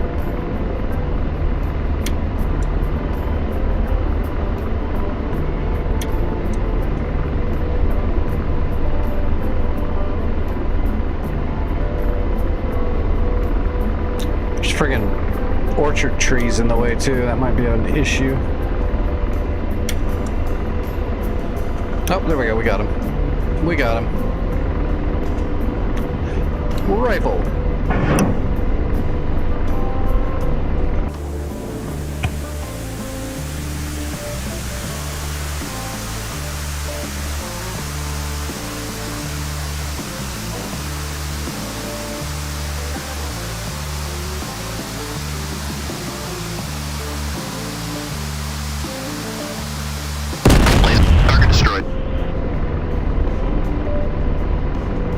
Piece of cake. Alright, are we in the... Yeah, we're in the zone. We'll just go into one of these fields over here. That'll be fine. Alright, dropping out.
Smooth, smooth, smooth.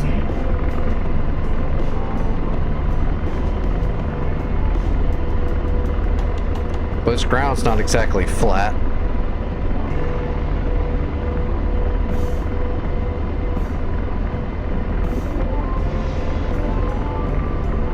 D-Wast.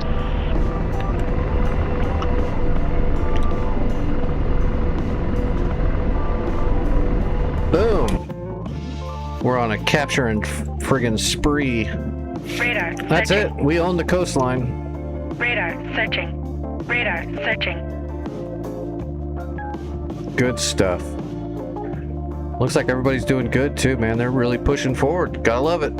This is why these servers are good to come learn things on. The return of pre-contacts are a great dynamic war to start kind of cutting your teeth. Teaching you tactics and getting comfortable with being in these war situations. Great servers. All right.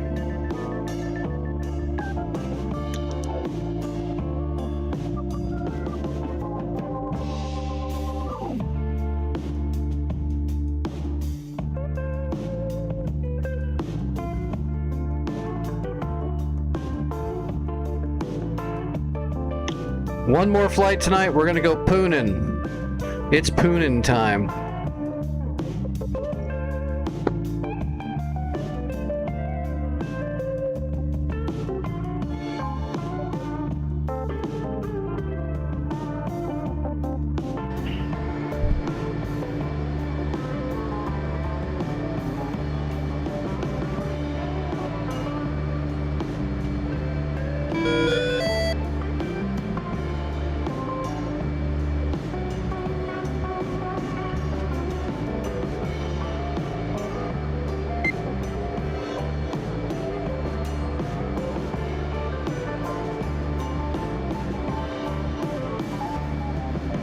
Yep, take it easy, Vic.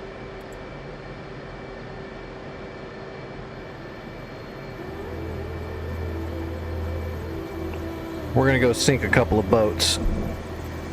That'll be our last contribution to this war for tonight. We got a lot of work done though. Oh, that slough is so nice.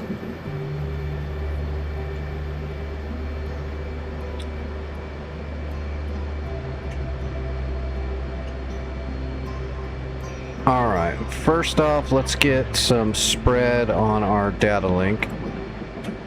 Boy, they're all pretty far away. Maybe we won't mess with the data link this time. They're pretty far away. Let's leave it.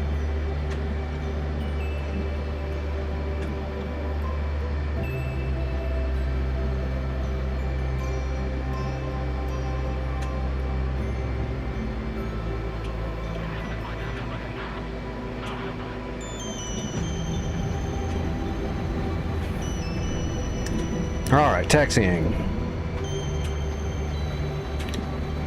We don't need waypoints, we don't need anything. We're going poonin'. All we need is general direction of the ocean where the bad guys are. We'll use our radar for everything else.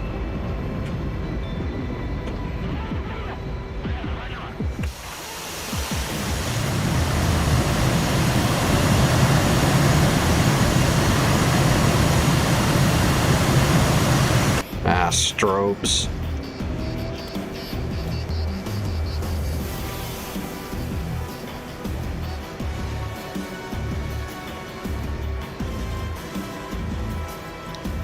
Hello, Solar, how are you?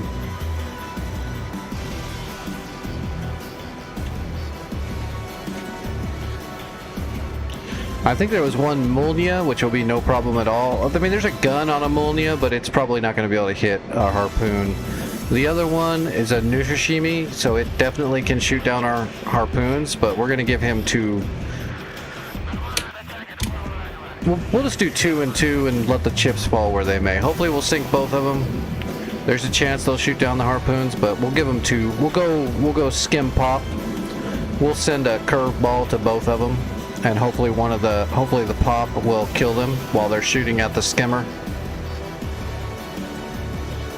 In reality, though, there's a decent chance they'll both get hit by both missiles. It's not an easy thing to shoot down an incoming harpoon.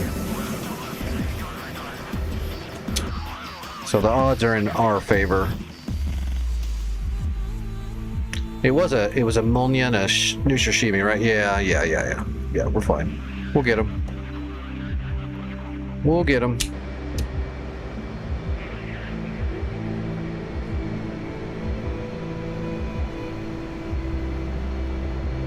And then there'll be much rejoicing. Beer and wenches for everybody.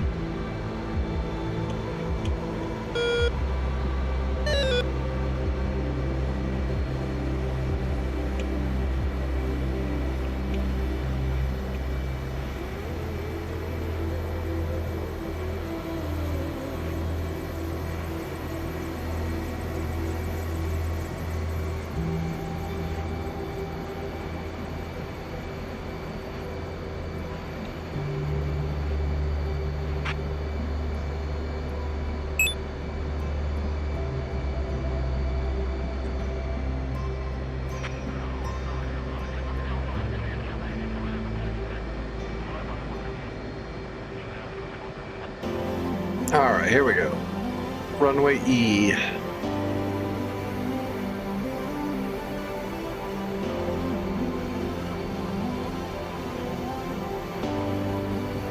Love how I got a bandit locked already.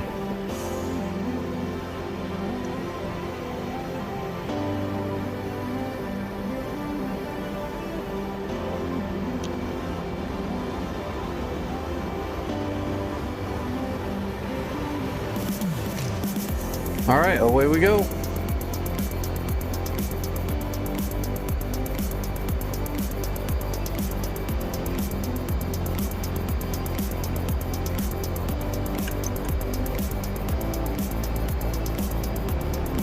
All right, full blower. Hands off the controls.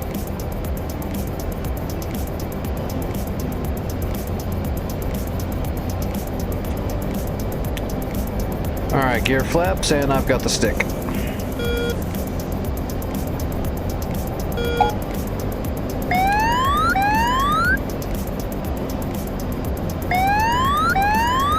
Alright, let's get a generic heading. We're probably right on it already. We are. That's our generic heading. We go 210, which we're at 210. Okay, there we go. Alright, we just got to get above 15,000 feet. Let's go ahead and get fenced in. Get our HSI up, get our harpoons up. Let's program the harpoons. We want RBL, medium, skim, small. RBL, medium, pop, small. RBL, medium, skim, small. Last one will be a pop.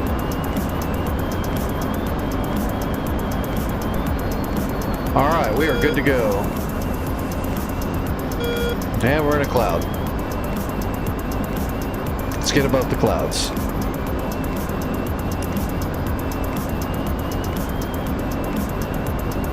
Alright, we're looking for the ocean. We're going to go out to 80 miles and we're going to switch our azimuth down to 45. There we go, there's our two boats.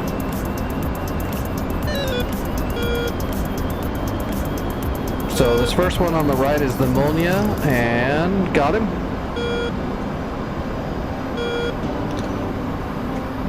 We're off blower.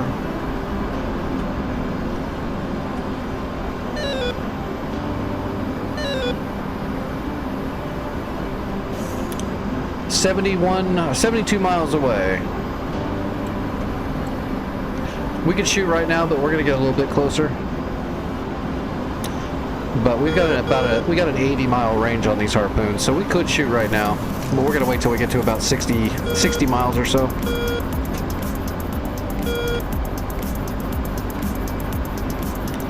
First one is gonna be the skimmer. Yeah, first one's the skimmer. We'll verify the second one is the pop before we shoot it, just to make sure.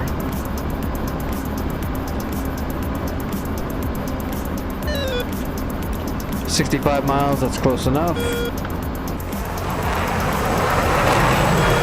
One away. Alright, verify the next one is the pop, you bet.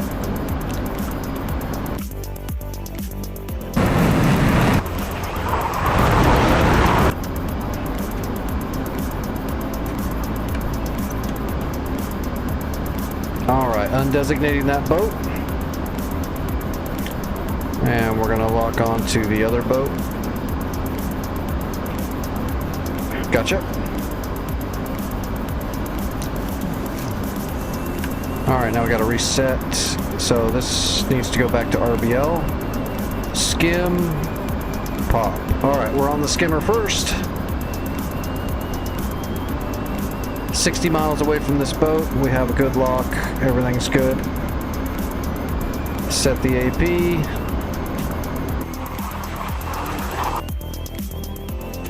One away.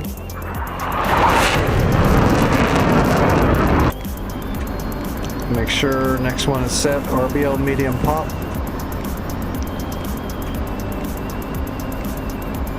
And away. Alright, that's it. We're RTB. Those boats will be dead in about 10 minutes.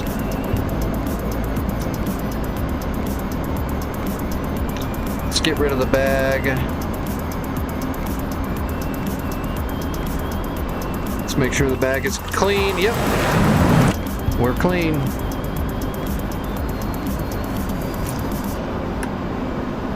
Alright, here we go.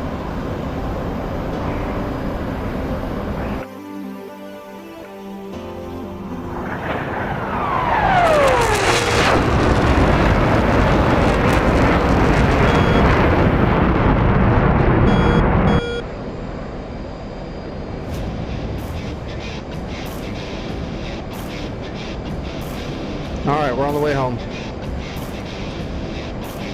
If I were in Top Gun, what would my pilot name would be? Nix. I will bet you money that would be my name.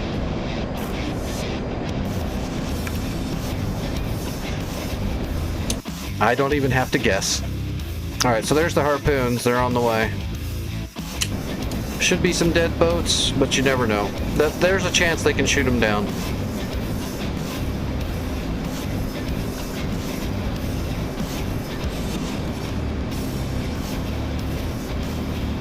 Actually, we don't even need our radar for now, so we'll stow it so we're not a beacon.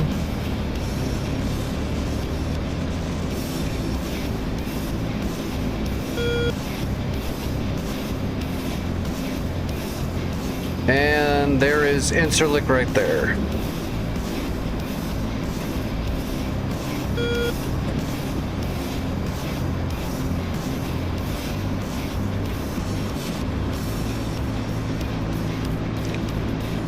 Well, unfortunately, you don't get to choose your name, actually.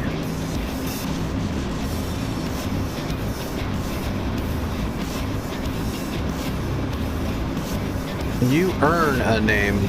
You don't get to choose it.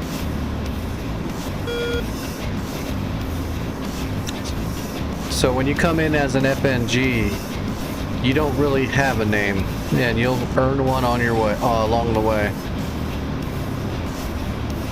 Although, I don't know, man, this day and age, they might just let people choose their names as they give them friggin' participation trophies and free points for just showing up. I don't know, but I doubt it. I'm assuming they still give out names to people for things they did or didn't do.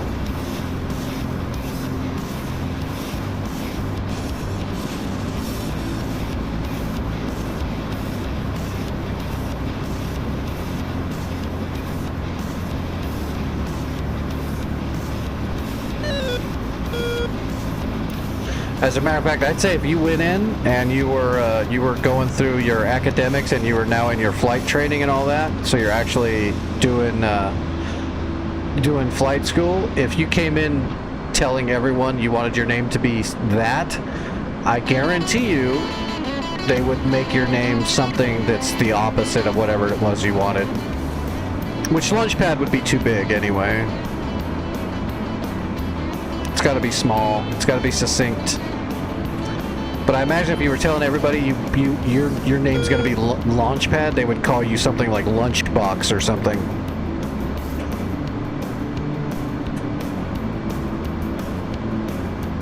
Or you would just get the quintessential Tool.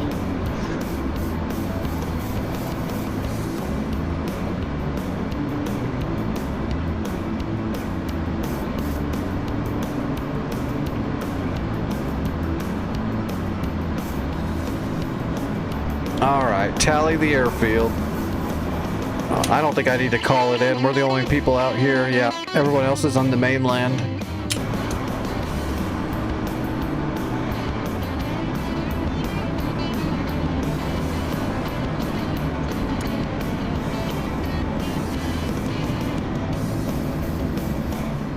Actually, do we really need to land? Nobody cares if we land. Everyone wants to see the harpoons, right? Let me turn the AP on and we'll just fly flat and straight.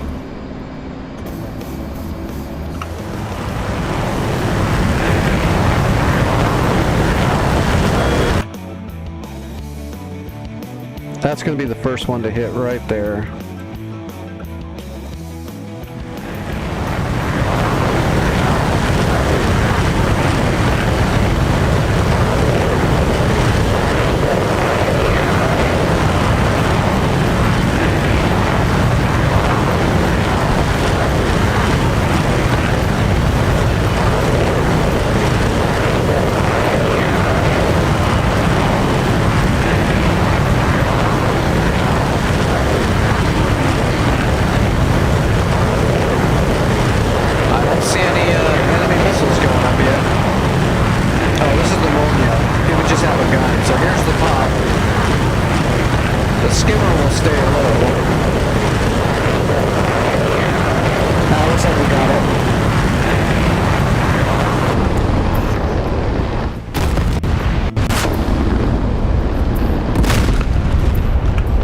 That boat's done.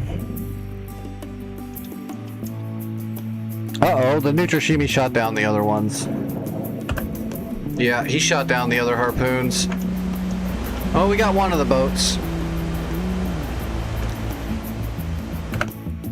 That Nutrishimi probably shot some anti-missile ballistic missiles and knocked them down, unfortunately.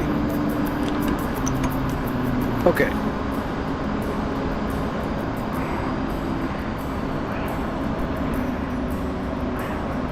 Altitude. Altitude. Alright, we're idle. 1 out of 2 is not too bad.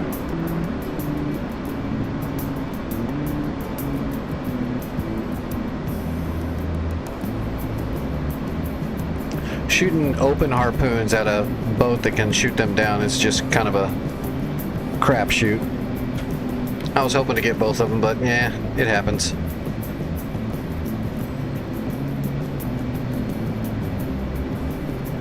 Best way to stop the that Nutrishimi would be to come back and drop some laser guided bombs from very high altitude.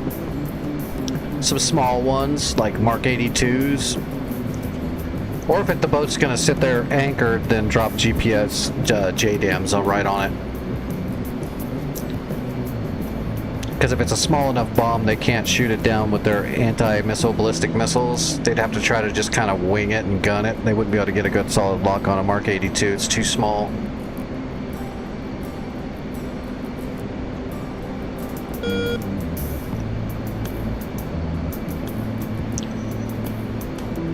Alright, we'll just putt over here and then land. Once I land, I will see who's flying. I'll get you guys rated over somewhere. And then I'm going to get off here so I can make some food and start looking up all that material, all the documentation I should have looked up like 2 days ago or last week. I should have had all this stuff already downloaded and stored. I should have already been reading up on it. I haven't done it at all yet though. I've been kind of busy. It's gonna take me a little while before I'm really comfortable in the BU anyway.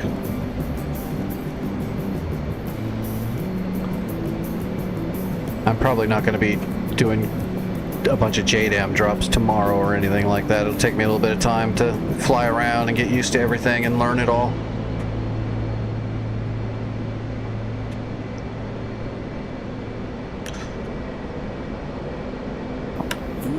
Alright, gear coming down, flaps.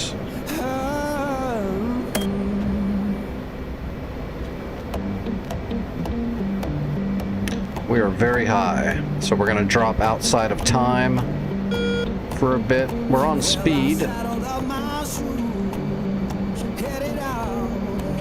We're gonna slide outside a glide slope for a bit.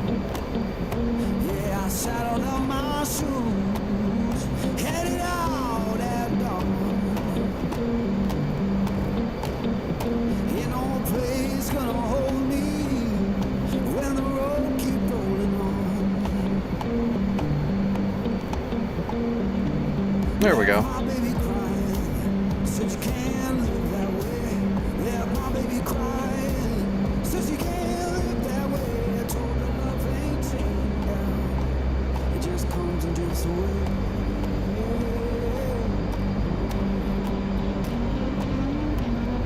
Perfect. On speed, on time.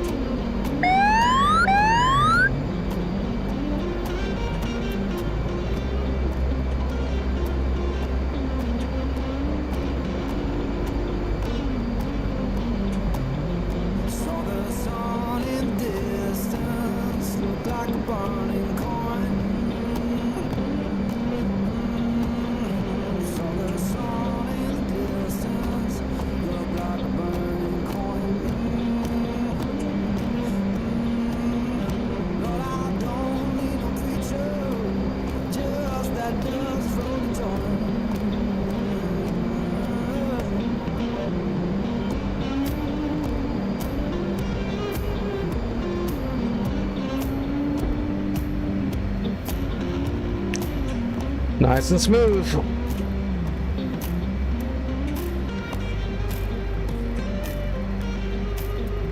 Now I'm rolling through the valley, wind hums through my head.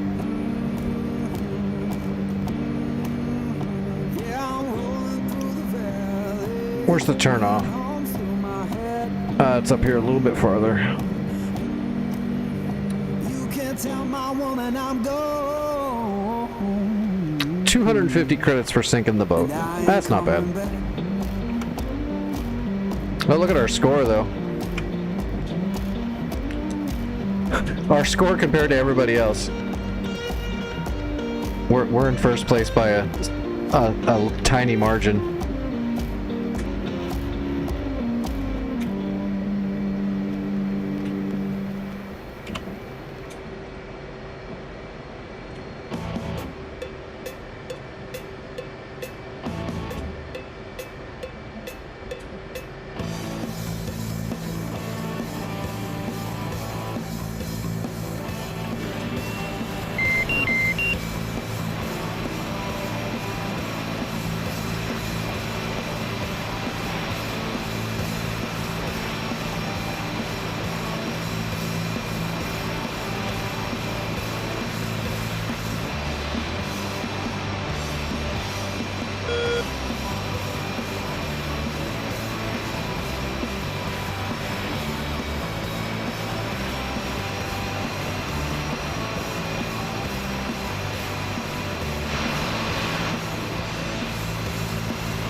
Oh, they got Jira.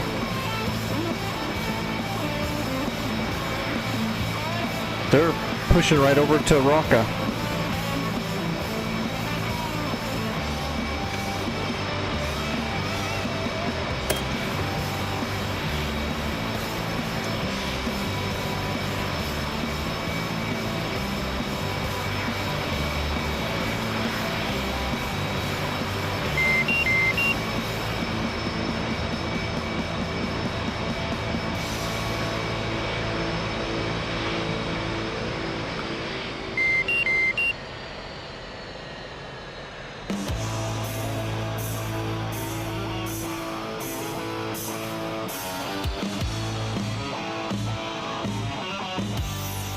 That's all she wrote. All right, let me see who's flying. Let me get you guys rated over somewhere.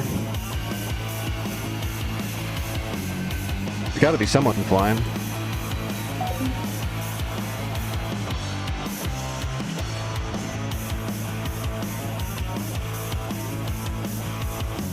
If my browser will open. Oh, of course, the browser's doing an update. Of course it is. All right, who is flying?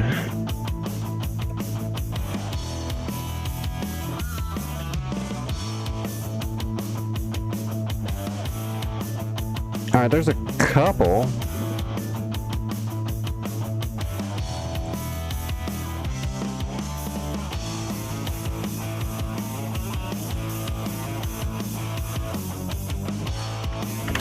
All right, I got one.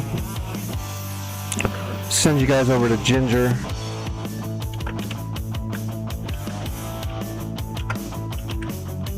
If I got it spelled right.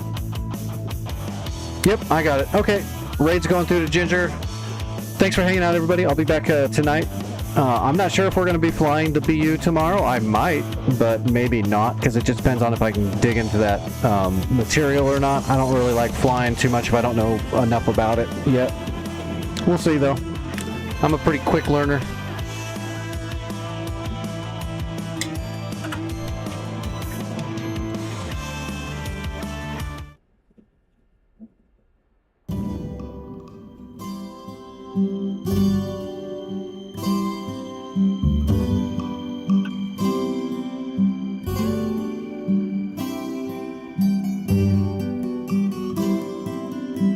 I'll be in the Discord for a few more hours like normal, looking up all that crap for the BU and reading. So if you need me, I'll be in the Discord like normal.